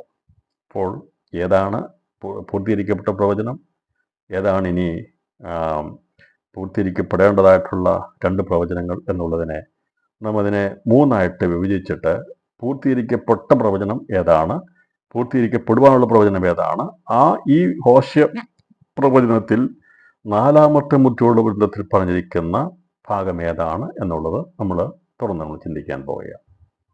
ഇതിൽ ആദ്യത്തെ ഭാഗം, ഞാൻ അവരെ പാതാളത്തിൻ്റെ അധീനത്തിൽ നിന്ന് വീണ്ടെടുക്കും എന്നുള്ളതാണ് 1ാമത്തെ പ്രവചനം. അത് നിവൃത്തീകരിക്കപ്പെട്ട പ്രവചനമാണ്. എന്നാണ് നിവൃത്തീകരിക്കപ്പെട്ടത്? യേശുക്രിസ്തുവിൻ്റെ മരണത്തെങ്കിൽ അവൻ ഭൂമിയുടെ അധോഭാഗങ്ങളിലേക്ക് ഇറങ്ങി മീതെയുള്ള പാതാളത്തിലുണ്ടായിരുന്ന ബദ്ധന്മാരെ പിടിച്ചുകൊണ്ട് ഉയരത്തിലേക്ക് കരേറിയപ്പോൾ ഈ പ്രവചന ഭാഗമാണ് അക്ഷരാർത്ഥത്തിൽ നിറവേറപ്പെട്ടത്. എഫെസ്യർക്ക് എഴുതിയ ലേഖനം 4-ാം അധ്യായം 8 മുതൽ 10 വരെയുള്ള വാക്യങ്ങൾ. ആ പ്രവചനമാണ് ഇവിടെ നിറവേറപ്പെട്ടത്. അതാണ് പറഞ്ഞത്, ഞാൻ അവരെ പാതാളത്തിൻ്റെ അധീനത്തിൽ നിന്ന് വീണ്ടെടുക്കും. നമുക്കറിയാം, ക്രിസ്തു യേശു മരിക്കുന്ന സമയത്ത് പാതാളത്തിൻ്റെ അധീനത്തിൽ അഥവാ മീതെയുള്ള പാതാളത്തിൽ അടിമകളായിരുന്ന അബ്രഹാം, ഇസഹാക്ക്, യാക്കോബ്, ഹാനോക്ക്, ഹാബേല്, അങ്ങനെ സകലമാന മനുഷ്യരെയും, വിശുദ്ധന്മാരായിരിക്കുന്ന പഴയ നിയമത്തിൻ്റെ സകല വിശുദ്ധന്മാരെയും നിത്യയോഗ്യതയായിട്ടുള്ളവരെയും പാതാളത്തിൽ ഇറങ്ങിച്ചെന്ന് ദൈവം വിടിവിച്ചു. അതുകൊണ്ട് യേശുക്രിസ്തുവിൻ്റെ മരണമുഖാന്തരമായി വീണ്ടെടുപ്പ് എന്നുള്ളത് അതിനുശേഷം ജനിച്ചവർക്ക് മാത്രമല്ല, അതിന് മുമ്പ് മൺമറയപ്പെട്ടുപോയ ദൈവം നീതിമാന്മാരായി കണ്ടിരിക്കുന്ന സകലരും അവരെ മീതെയുള്ള പാതാളത്തിൽ അവർ അടിമത്തത്തിലായിരുന്നു.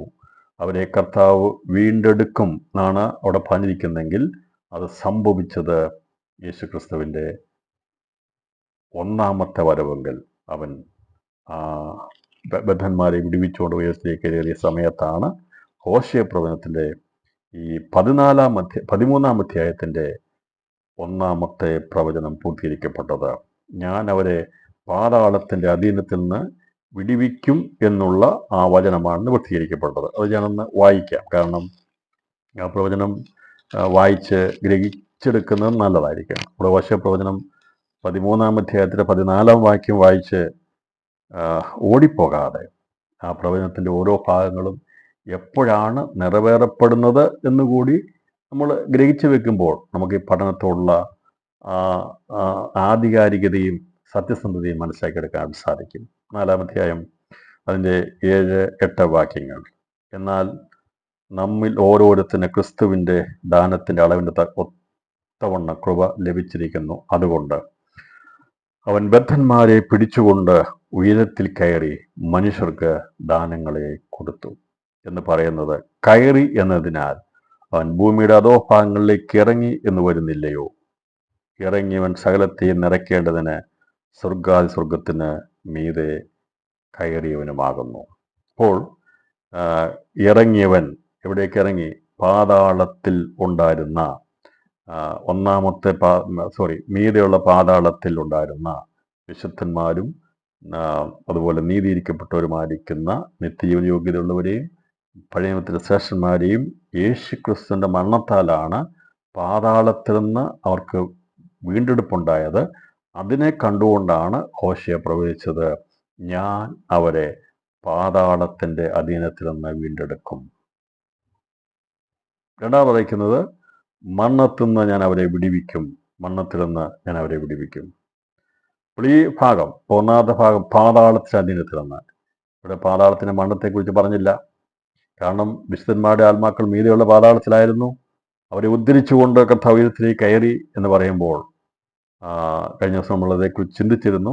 മീതെയുള്ള പാതാളത്തുണ്ടായിരുന്നവരെ ഉദ്ധരിച്ചുകൊണ്ട് പോയപ്പോൾ നിത്യം യോഗ്യതയായിട്ടുള്ളവരെ സമുദ്രത്തിലെ മണ്ണാത്ത നിരയിലും പഴയ നിയമത്തിലെ ശ്രേഷ്ഠന്മാരായിട്ടുള്ളവരെ പർദീസയിലെ ഒന്നാം സർഗത്തിലേക്കുമാണ് പ്രവേശിപ്പിച്ചതെന്നുള്ളത് നമ്മൾ ചിന്തിച്ചിരുന്നു. അത് നിറയ്ക്കുന്നവനാണ്, അപ്പോൾ സകലത്തെ നിറയ്ക്കുന്നവൻ. അപ്പോൾ പർദീസ ശൂന്യമായിരുന്ന പർദീസയിലെ ഒന്നാം സ്വർഗം നിറയപ്പെടുവാൻ വേണ്ടി ദൈവം അവിടേക്ക് ആത്മാക്കളെ എത്തിച്ചു. അന്ന് മുതൽ നിറയാൻ തുടങ്ങി, ഇതുവരെ നിറഞ്ഞു കഴിഞ്ഞിട്ടില്ല. സമുദ്രത്തിലേക്ക് എത്തിച്ചപ്പോൾ ആ മണ്ണാന്തരയും തികയപ്പെട്ടുകൊണ്ടിരിക്കുക. അത് പൂർത്തീകരിക്കപ്പെടുന്നത് ഒടുക്കത്തെ നാളിലാണ്. പിന്നീടാണ് സഭ സ്ഥാപിക്കപ്പെടുന്നത്. ക്രിസ്തു മരിച്ചടക്കപ്പെടുക തൻ്റെ സ്വന്തം രക്തത്താൽ സ്ഥാപിച്ച സഭയിൽ നിന്നുള്ള 60 മേനി വിളയുന്നവർ, ആ മേനിയുള്ളവരാണ് രണ്ടാം സ്വർഗത്തിലേക്കും 100 മേനിയുള്ളവരാണ് പർദീസയിലെ മൂന്നാം സ്വർഗത്തിലേക്കും പോകുന്നത്. നിത്യജീവന യോഗ്യരായിട്ടുള്ളവർ സമുദ്രത്തിലേക്കും പോകും. ഇതാണ് ബേസിക് ആയിട്ടുള്ള അടിസ്ഥാനപരമായിട്ടുള്ള നീതിമാന്മാരുടെ മരണാനന്തരങ്ങളെക്കുറിച്ചുള്ള പഠിപ്പിക്കലുകൾ.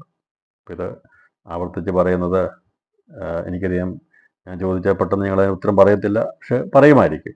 പക്ഷേ അങ്ങനെ ചോദിച്ച് ബുദ്ധിമുട്ടിക്കാൻ ആഗ്രഹിക്കുന്നില്ല. ഒന്നുകൂടെ ഇത് ആവർത്തിച്ച് മനസ്സിലാക്കിയെടുക്കാൻ വേണ്ടിയാണ്. അപ്പോൾ ദൈവം പാതാളത്തിലിറങ്ങി അവരെ വിടുവിച്ചു.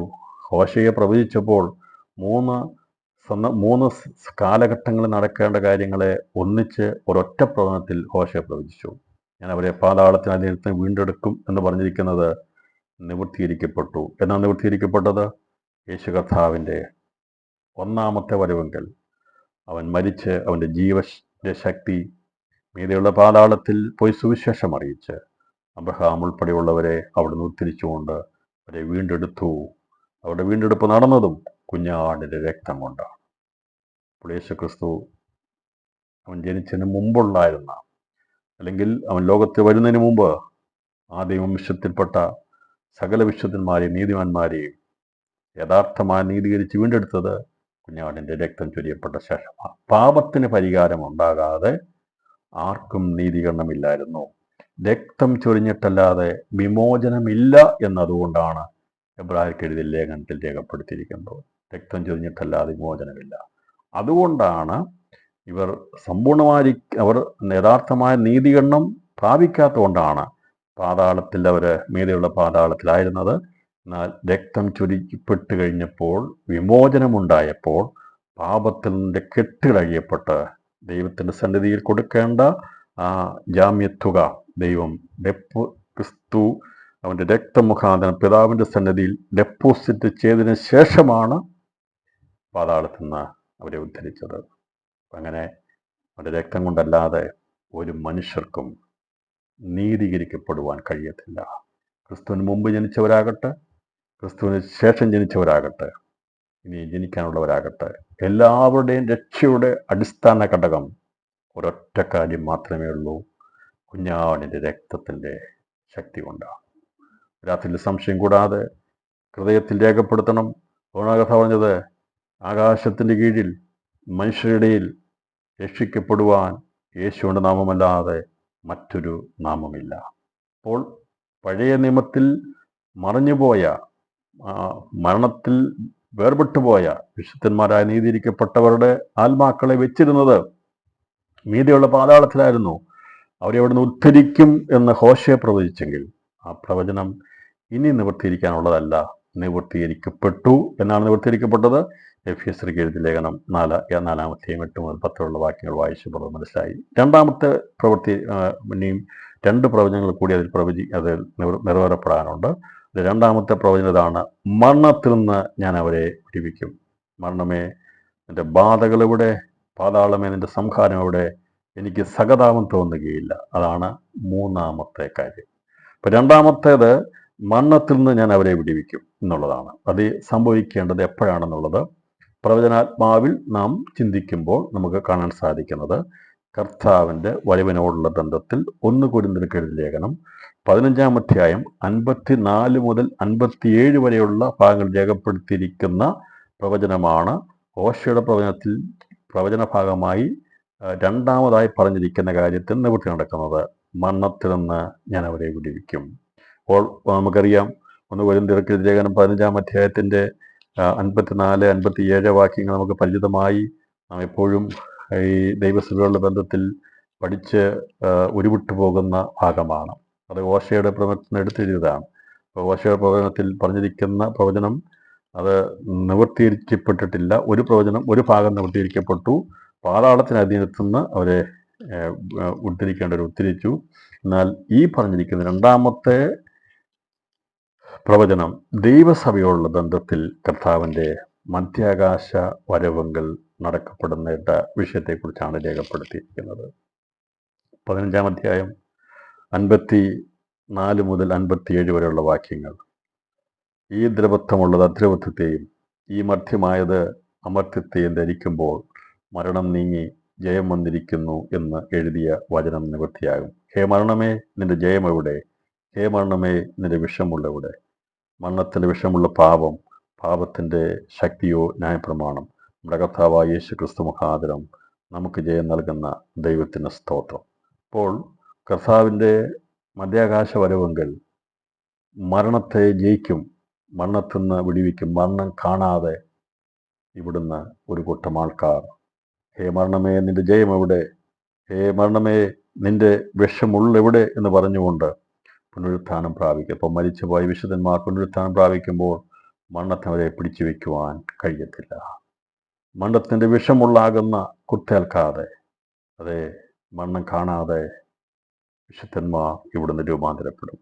അതുകൊണ്ടാണ് ഇവിടെ പറഞ്ഞിരിക്കുന്നത് മരണത്തിൽ നിന്ന് ഞാൻ അവരെ വിടുവിക്കും എന്ന് പറഞ്ഞാൽ മരിച്ചുപോയ ആ അവസ്ഥയിൽ ആ ദ്രവത്വം കണ്ട ശരീരങ്ങൾ അദ്രവത്വത്തിൽ പുനരുത്ഥാനം പ്രാപിക്കുമ്പോൾ വിഷമാകുന്ന മരണം കടന്ന് ഉണ്ടെങ്കിലും അത് മരിക്കാൻ ഇടയാകാതെ, ആ മുള്ളു കുത്താതെ അതിൽ നിന്ന് നമ്മെ ഈ ശരീരത്തെ രൂപാന്തരപ്പെടുത്തുന്നത് ക്രിസ്തുയേശു മരണത്തിൽ നമ്മളെ വിടുവിക്കുമ്പോഴാണ്. അത് സംഭവിക്കുന്നത് കർത്താവിൻ്റെ മധ്യാകാശ പ്രത്യക്ഷതയിലാണ്. അപ്പോൾ ഈ ഹോശയ പ്രവചിച്ചിരിക്കുന്ന 13-ാം അധ്യായം 14-ാമത്തെ വാക്യത്തിലെ 3 പ്രവചന ഭാഗങ്ങളിലെ 1-ാമത്തെ പ്രവചന ഭാഗം പഴയ വിശുദ്ധന്മാരുടെ ബന്ധത്തിൽ പാതാളത്തിൽ അധീനത്തിലായിരുന്നവരെ കർത്താവ് വിടുവിച്ചോളുടെ ബന്ധത്തിലാണെങ്കിൽ, രണ്ടാമത് പറഞ്ഞിരിക്കുന്ന മരണത്തിൽ നിന്ന് ഞാൻ അവരെ വിടുവിക്കുമെന്ന് പറഞ്ഞിരിക്കുന്നത് കർത്താവിൻ്റെ മധ്യാകാശ പ്രത്യക്ഷതയിൽ മരണം മരിച്ചുപോയവർ പുനരുത്ഥാനം പ്രാപിക്കുമ്പോൾ ഇവനോടിരിക്കുന്ന നാം അതിൻ്റെ വിഷമുള്ള ഒത്താതെ നാം രൂപാന്തരപ്പെടുന്നതിനെയാണ് അവിടെ പ്രവചിച്ചിരിക്കുന്നത്. അതിൻ്റെ 3-ാമത്തെ പ്രവചനമാണ് ഇപ്പോൾ നാം വായിച്ചുകൊണ്ടിരിക്കുന്ന ഭാഗത്തെ വെളിപ്പാട് പുസ്തകം 4-ാമത്തെ മുദ്രയോടുള്ള ബന്ധത്തിൽ പഠിച്ചുകൊണ്ടിരിക്കുന്ന ഭാഗത്തോടുള്ള ബന്ധത്തിൽ നിറവേറപ്പെടുന്നത്. മരണമേ, നിന്റെ ബാധകൾ എവിടെ? പാതാളമേ, നിന്റെ സംഹാരം എവിടെ? എനിക്ക് സഹതാപം തോന്നുകയില്ല എന്ന് പറഞ്ഞാൽ, ഇത് തേർവാഴ്ച നടത്തി 4 അനർത്ഥകരമായ 4 ന്യായവിധികൾ കൊണ്ട് ഭൂമിയുടെ 4-1 കാല അംശത്തെ കൊന്നുകളയുമ്പോൾ ദൈവം പറയുക, ഞാൻ സഹതപിക്കുകയില്ല എന്ന്. ആ പ്രവചനമാണ് നിവൃത്തീകരിക്കപ്പെടുവാനുള്ളത്. ഇപ്പോൾ ഹോശയ പ്രവചനത്തിലെ 13-ാം അധ്യായം 14-ാം വാക്യത്തിലെ 3 പ്രവചനങ്ങൾ ഉൾക്കൊള്ളുന്ന ഒരു പ്രവചനമായിരുന്നു. അതിൽ 1-ാമത്തെ പ്രവചനമായിരിക്കുന്ന ഞാൻ അവരെ പാതാളത്തിൻ്റെ അധീനത്തിന് വീണ്ടെടുക്കുമെന്നുള്ളത് പഴയ നിമിഷന്മാരുടെ ബന്ധത്തിൽ പൂർത്തീകരിക്കപ്പെട്ടു. മരണത്തിൽ നിന്ന് ഞാനവരെ വീണ്ടെടുക്കുമെന്നുള്ളത്, വിടുവിക്കുന്നുള്ളത് ദൈവസഭയുടെ ബന്ധത്തിൽ കർത്താവിൻ്റെ മധ്യാകാശപരവും നിറവേറപ്പെടാനുള്ളതാണ്. എന്നാൽ മരണമേ, നിന്റെ ബാധകൾ എവിടെ? പാതാളമേ, നിന്റെ സംഹാരം എവിടെ? എനിക്ക് സഹതാപം തോന്നുകയില്ല എന്ന് പറഞ്ഞിരിക്കുന്നത് മരണം തേർവാഴ്ചയായി ശക്തിയായി പ്രത്യക്ഷപ്പെടുമ്പോൾ, പാതാളം പിന്തുടരുമ്പോൾ ദൈവം പറയുന്നത് ഞാൻ മൗനമായിട്ടിരിക്കും, സഹതാപം കാണിക്കുകയില്ല. അങ്ങനെ കർത്താവ് സഹതാപം കാണിക്കാതിരിക്കുന്ന സമയത്താണ് മനുഷ്യരിൽ 4-1 കൊന്നുകളയുന്നത്. അത് 4 ന്യായവിധികൾ കൊണ്ടാകുന്നു എന്നുള്ളതാണ് ഇവിടെ രേഖപ്പെടുത്തിയിരിക്കുന്നത്. അത് നിറവേറപ്പെടുന്നത് ഹോശയുടെ പ്രവചനം 13-ാം അധ്യായം 14-ാം വാക്യത്തിലെ 3-ാമത്തെ പ്രവചന ഭാഗമാണെന്ന് നിറവേറപ്പെടുന്നത്. അപ്പോൾ ദൈവം മനുഷ്യരുടെ മേൽ ചൊരിയപ്പെടുത്തുന്നത് ദൈവം സഹതാപം കാണിക്കാതിരിക്കുമ്പോൾ മരണത്തിൻ്റെ ബാധകളും പാതാളത്തിൻ്റെ സംഹാരവും ഭൂമിയിൽ നടമാടുന്നു. അതേക്കുറിച്ചാണ് നാലാമത്തെ മുദ്ര പൊട്ടിക്കുന്നതോട് ബന്ധത്തിൽ സംഭവിക്കാൻ പോകുന്നത്. ഒരിക്കലും ഈ തൃപ്തി വരാത്ത രണ്ട് സ്ഥലങ്ങളെ കാണുന്നുള്ളത് നമ്മൾ സദൃശവാക്യം 27 അധ്യായം 20 വാക്യത്തോട് ബന്ധത്തിൽ പഠിച്ചിരുന്നു. പാതാളവും നരകവും ഒരിക്കലും തൃപ്തി വരാത്തതാണ്. അപ്പോൾ ഈ പാതാളത്തിൽ നരകത്തിൽ പോകുന്നവർക്ക് ഒരിക്കലും തൃപ്തി വരാത്ത മുമ്പേ പറഞ്ഞിരുന്നു ഒരു ആവർത്തിക്കുകയാണ്. എന്നാൽ ഉള്ളതുകൊണ്ടൊക്കെ തൃപ്തിപ്പെട്ട് സന്തോഷത്തോടെ ദൈവത്തിന് സ്തോത്രം ചെയ്ത് വേദനയാണെങ്കിൽ കടിച്ചു പിടിച്ച് സ്തോത്രമൊക്കെ പറഞ്ഞ് മുമ്പോട്ട് പോയി ദൈവത്തെ ദൂഷിക്കാതൊക്കെ ഇരുന്ന് കഴിഞ്ഞാൽ പോകുന്ന സ്ഥലം ശ്രേഷ്ഠമായ സ്ഥലമാണ്. മനസ്സിലായോ? കുറച്ച് കഴിയുമ്പോൾ പഠിക്കാൻ പോകുന്നത് ഇതെല്ലാം ബാധയെല്ലാം വരുമ്പോൾ മനുഷ്യൻ ദൈവത്തെ ദുഷിക്കുകയാണ്. ഇപ്പം എനിക്ക് തരുന്ന പറഞ്ഞു പോയി, അല്ല ഞാനത് ചെയ്തു ഇത് ചെയ്യുന്ന എപ്പോഴും പരാതികളാണ്. എന്നാൽ അത് പാതാളത്തിൻ്റെയും മരണത്തിൻ്റെയും ലക്ഷണങ്ങളാണ്. ജീവിതത്തിൽ നാം എപ്പോഴും സന്തുഷ്ടിയുള്ളവരായി തീരാൻ ഇതിനകത്ത് ഒരിക്കൽ കൂടി ദൈവാത്മാവ് നമ്മെ ഓർപ്പിച്ചുണർത്തുന്നു. ഒരിക്കലും തൃപ്തി വരാത്തത് പാതാളവും നരകവുമാണ്. അവിടേക്ക് പോകാനുള്ളവരുടെ അത്യാഗ്രഹങ്ങളാണ്. അതല്ലേ പിടിച്ചുപറിയും മോഷണവും കൊലപാതകവും മറ്റ് ജഡിക ചിന്തകളെക്കുറിച്ചുള്ളത് എല്ലാം അങ്ങനെയല്ലേ? ഒന്നിലും ആർക്കും തൃപ്തിപ്പെടാൻ പറ്റുന്നില്ലല്ലോ. ജഡിക സുഖങ്ങൾ, സാമ്പത്തിക നേട്ടങ്ങൾ, സ്ഥാനമാനങ്ങൾ, ഇതിലൊന്നും നമുക്ക് തൃപ്തിയില്ലാതെ, ഉള്ളതും തൃപ്തിപ്പെടാതെ മനുഷ്യൻ കാട്ടിക്കൂട്ടുന്നെല്ലാം ചിന്തിച്ചുകൊള്ളുക. അങ്ങനെയുള്ള യാത്ര മരണാനന്തരം ഒന്നെങ്കിൽ നരകത്തിലേക്കോ അല്ലെങ്കിൽ പാതാളത്തിലേക്കോ ആണ്. ആ ഒരു അവസ്ഥയിൽ നിന്ന് ദൈവം നമ്മളെ മാറ്റി തൃപ്തിയുള്ള ആത്മാവിനെ നമുക്ക് തന്നതിനായി ദൈവത്തിന് സ്തോത്രം ചെയ്യാം. കഥ പറഞ്ഞല്ലോ, ദൈവം തൃപ്തി നൽകുന്നതാണ്. 23 സംഘത്തിൽ പറഞ്ഞിട്ടില്ലേ, നമുക്ക് തൃപ്തി നൽകുന്ന ദൈവമാണ്. അപ്പോൾ ആ ഒരു അർത്ഥത്തിൽ വേണം ചിന്തിക്കാനായിട്ട്. അപ്പം മരണം എന്നുള്ളത് അത് ഇവിടെ മരണം കുതിരപ്പുറത്ത്, മഞ്ഞ കുതിരപ്പുറത്ത് വരുന്നു എന്നുള്ളത്, മരണം എന്നുള്ളത് നരകത്തെയാണ് വെളിപ്പെടുത്തുന്നത്. ആ നരകം പാതാളവും പിന്തുടർന്ന് അന്ന് ദൈവം സഹതാപം കാണിക്കാതിരിക്കുന്ന സമയത്ത് നടമാടുന്ന സംഹാര ബാധകളിലൂടെ ഭൂമിയിൽ ശേഷിച്ചിരിക്കുന്ന ജനതയിൽ 1/4 മരണപ്പെടും. ഒരു ഉദാഹരണം പറഞ്ഞാൽ, ഇപ്പോൾ അന്ന് 600 കോടി ജനങ്ങളാണ് ഭൂമിയിൽ ജീവിക്കുന്നതെങ്കിൽ ഈ പറയുന്ന നാലാമത്തെ മുദ്ര പൊട്ടിക്കുമ്പോൾ 150 കോടി ജനങ്ങൾ ചുരുങ്ങിയ സമയം കൊണ്ട് ലോകത്തുനിന്ന് യാത്ര പറയും. പക്ഷേ അങ്ങോട്ട് വിശ്വസിച്ചെടുക്കാൻ കഴിയത്തില്ലായിരിക്കും. പക്ഷേ അത് സാധ്യമാണ് എന്നുള്ളത് 2020-21 കാലഘട്ടങ്ങൾ ഓർമ്മിക്കുന്നവർക്കറിയാം. ഒരൊറ്റ കോവിഡിൻ്റെ വൈറസ് വ്യാപിച്ചപ്പോൾ ശ്വാസം കിട്ടാതെ പെടഞ്ഞു കൊണ്ട് മരിച്ചവർ എത്ര പേരായിരുന്നു. ദൈവം സഹതാപം കാണിച്ചതുകൊണ്ടാണ് ആ വൈറസിനെ ഒതുക്കാനുള്ള കണ്ടുപിടുത്തം ദൈവം മനുഷ്യ തന്നത്. സഹതാപം കാണിക്കാതിരുന്നെങ്കിൽ അന്ന് എത്ര എണ്ണം മരിക്കുമെന്ന് അറിയത്തില്ലായിരുന്നു. ഇപ്പം കഥ പറഞ്ഞിരിക്കുന്ന വചനം നിവൃത്തിയിരിക്കപ്പെടും. നമ്മുടെ സംശയങ്ങൾ വെച്ചുകൊണ്ടിരിക്കരുത്. ഇത് പഠിപ്പിക്കുമ്പോൾ പറയുമ്പോൾ വിചാരിക്കും, അങ്ങനെയൊക്കെ സംഭവിക്കുമോ? ചുരുങ്ങിയ ദിവസം കൊണ്ട് ജനസംഖ്യ 150 മരിച്ചു പോകുന്നു എന്നൊക്കെ ചിന്തിക്കും. ദൈവം സഹതാപം കാണിക്കുന്നത് കൊണ്ടാണ് ഇപ്പോൾ സംഭവിക്കാത്തതെന്നാൽ അന്ന് ദൈവം പറഞ്ഞു, ഈ മുദ്ര പൊട്ടിക്കുന്ന സമയത്ത് ഞാൻ സഹതാപം കാണിക്കത്തില്ല. 4 ബാധകൾ മുഖാന്തരമായി ഭൂമിയിലെ കാലാംശത്തിൽ ഉള്ള ജനസംഖ്യ അവരെ ബാധിക്കപ്പെടും, അവരെ കൊന്നുകളയും എന്നാണ് ഈ പ്രവചനത്തിൽ പറഞ്ഞിരിക്കുന്നത്. ഇത് ഇതിൻ്റെ ഈ 4-ാമത്തെ മുദ്ര വായിക്കുമ്പോഴുള്ള ഓരോ മുദ്രകളെക്കുറിച്ചും പഠിക്കുമ്പോൾ അതിൻ്റെ ആഴത്തെക്കുറിച്ച് ഓരോന്നും വളരെ വിശദമായി പഠിപ്പിച്ച് നമുക്ക് പോകണമെങ്കിൽ, ഞാൻ പറഞ്ഞല്ലോ, ഓരോ ക്ലാസ് ഓരോ ഭാഗങ്ങളും എടുത്താൽ മണിക്കൂറുകളോളം അതേക്കുറിച്ച് ചിന്തിക്കാനുള്ള നിരവധി ചിന്തകൾ അതിൽ അടങ്ങിയിരിക്കുന്നുണ്ട്. പക്ഷേ കാര്യങ്ങൾ ഗ്രഹിക്കണം. അതിനു വേണ്ടിയാണ് ഞാൻ ഏകദേശമെങ്കിലും ഉള്ള ഒരു ആ സംഭവത്തെക്കുറിച്ചുള്ള കാര്യങ്ങൾ പഴയ നിയമ പ്രവചനങ്ങളുടെ ബന്ധത്തിൽ അതിനെ വെളിപ്പെടുത്തി നമ്മുടെ ഇപ്പോഴത്തെ സമകാലിക സംഭവങ്ങളുടെ ബന്ധത്തിൽ മനസ്സിലാക്കി തന്ന് ഇത് സംഭവിക്കാൻ പോകുമെന്ന് പറയുമ്പോൾ നമുക്ക് സംശയം കൂടാതെ തലയാട്ടാൻ സാധിക്കും. അത് പറഞ്ഞിരിക്കുന്നതൊക്കെ നിവൃത്തിയാകുമെന്നുള്ളത്. ഇവിടെ പറഞ്ഞിരിക്കുന്ന ഭാഗം എന്താണെന്ന് ഒന്നുകൂടി വായിച്ച് നമുക്ക് നാലാമത്തെ മുദ്രയെക്കുറിച്ചുള്ള പഠനത്തിൻ്റെ ഭാഗം നമുക്ക് പൂർത്തീകരിക്കാം.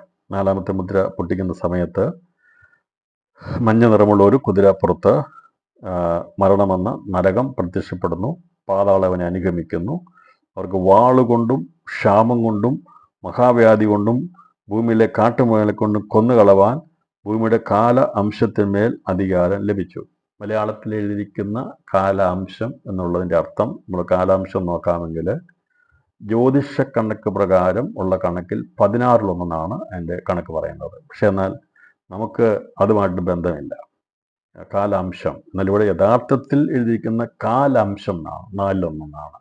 പക്ഷെ അതിനെ എഴുതി വന്നപ്പോൾ അതിലുള്ള ട്രാൻസ്ലേഷനിൽ വന്ന മിസ്റ്റേക്ക് ആയിരിക്കും. ഞാൻ വിവിധ ഇംഗ്ലീഷ് ട്രാൻസ്ലേഷൻ പുസ്തകങ്ങൾ വായിച്ചപ്പോൾ നോക്കിയപ്പോൾ അതിനകത്ത് അത് പറഞ്ഞിരിക്കുന്നത് 4th of the earth എന്നാണ് പറയുന്നത്. 1/4 ഭൂമിയുടെ 1/4 ഭാഗത്തെ എന്നാണ് പറയുന്നത്. അതിൻ്റെ ജൂയിഷ് ബൈബിളിൽ പറഞ്ഞിരിക്കുന്നത് 1/4 of the earth എന്നാണ് പറയുന്നത്. 1/4 of the earth. ജൂയിഷ് ബൈബിളിൽ രേഖപ്പെടുത്തിയിരിക്കുന്നത് 1/4 of the earth എന്നാണ്. എന്ന് പറഞ്ഞാൽ 1/4 ഭൂമിയിലുള്ള ജനസംഖ്യയുടെ കാലാംശത്തിൽ 1/4 കൊന്നുകളയുന്നു. ഇംഗ്ലീഷിൽ അതിനെ 4th of the earth എന്നാണ് പറയുന്നത്. 4th 1/4. മലയാളത്തിൽ എഴുതിക്കുന്നതിൻ്റെ അർത്ഥം ശരിയായ അർത്ഥം നോക്കി ആരെങ്കിലും ഡിക്ഷണറി നോക്കി പോവുകയാണെങ്കിൽ അതിൻ്റെ യഥാർത്ഥത്തിൽ മീനിങ്ങിൽ കാലാംശം എന്ന് പറഞ്ഞിരിക്കുന്നത് ജ്യോതിഷപ്രകാരമുള്ള കണക്കനുസരിച്ച് 16 16 അത് കാൽ അംശം എന്നുള്ളത് കാലാംശം ആയതാണ്. അതിൻ്റെ യഥാർത്ഥമായ കണക്കൂട്ടിൽ നമ്മൾ പഠിക്കുമ്പോൾ മനസ്സിലാകുന്നത് 4:1. ഇനി 4:1 16:1 ഇത്രയും ആൾക്കാരെ കൊന്നുകളയും എന്നുള്ളത് വാസ്തവമാണ്. ഇവിടെ മലയാളത്തിൻ്റെ ട്രാൻസ്ലേഷനിൽ വന്ന ചെറിയൊരു മിസ്റ്റേക്കാണ്. അത് 4:1 കറക്റ്റ്. കാലാംശം എന്നുള്ളതാണ്. ആരെങ്കിലും ഡിക്ഷണറി നോക്കിയിട്ട് കാലാംശം എന്നുള്ളത് 16:1 എന്ന് പറഞ്ഞ് അന്നേരം പറയരുത് ഈ പഠിപ്പിച്ചൊക്കെ തെറ്റാണെന്ന് പറയാതിരിക്കാൻ വേണ്ടി ഞാൻ അതിനെ പറഞ്ഞതേ ഉള്ളൂ. കാരണം സൂക്ഷ്മമായിട്ട് പഠിക്കുന്ന ആരെങ്കിലും പഠിച്ച് നോക്കിക്കഴിഞ്ഞാൽ അതിൻ്റെ കാലാംശം എന്നുള്ളതിൻ്റെ ഇന്നത്തെ കാലത്ത് ഏത് വാക്കിൻ്റെയും അർത്ഥം നമുക്ക് നിമിഷങ്ങൾക്കുള്ളിൽ ഗൂഗിൾ മാപ്പിൽ സെർച്ച് ചെയ്തെടുക്കാൻ പറ്റും.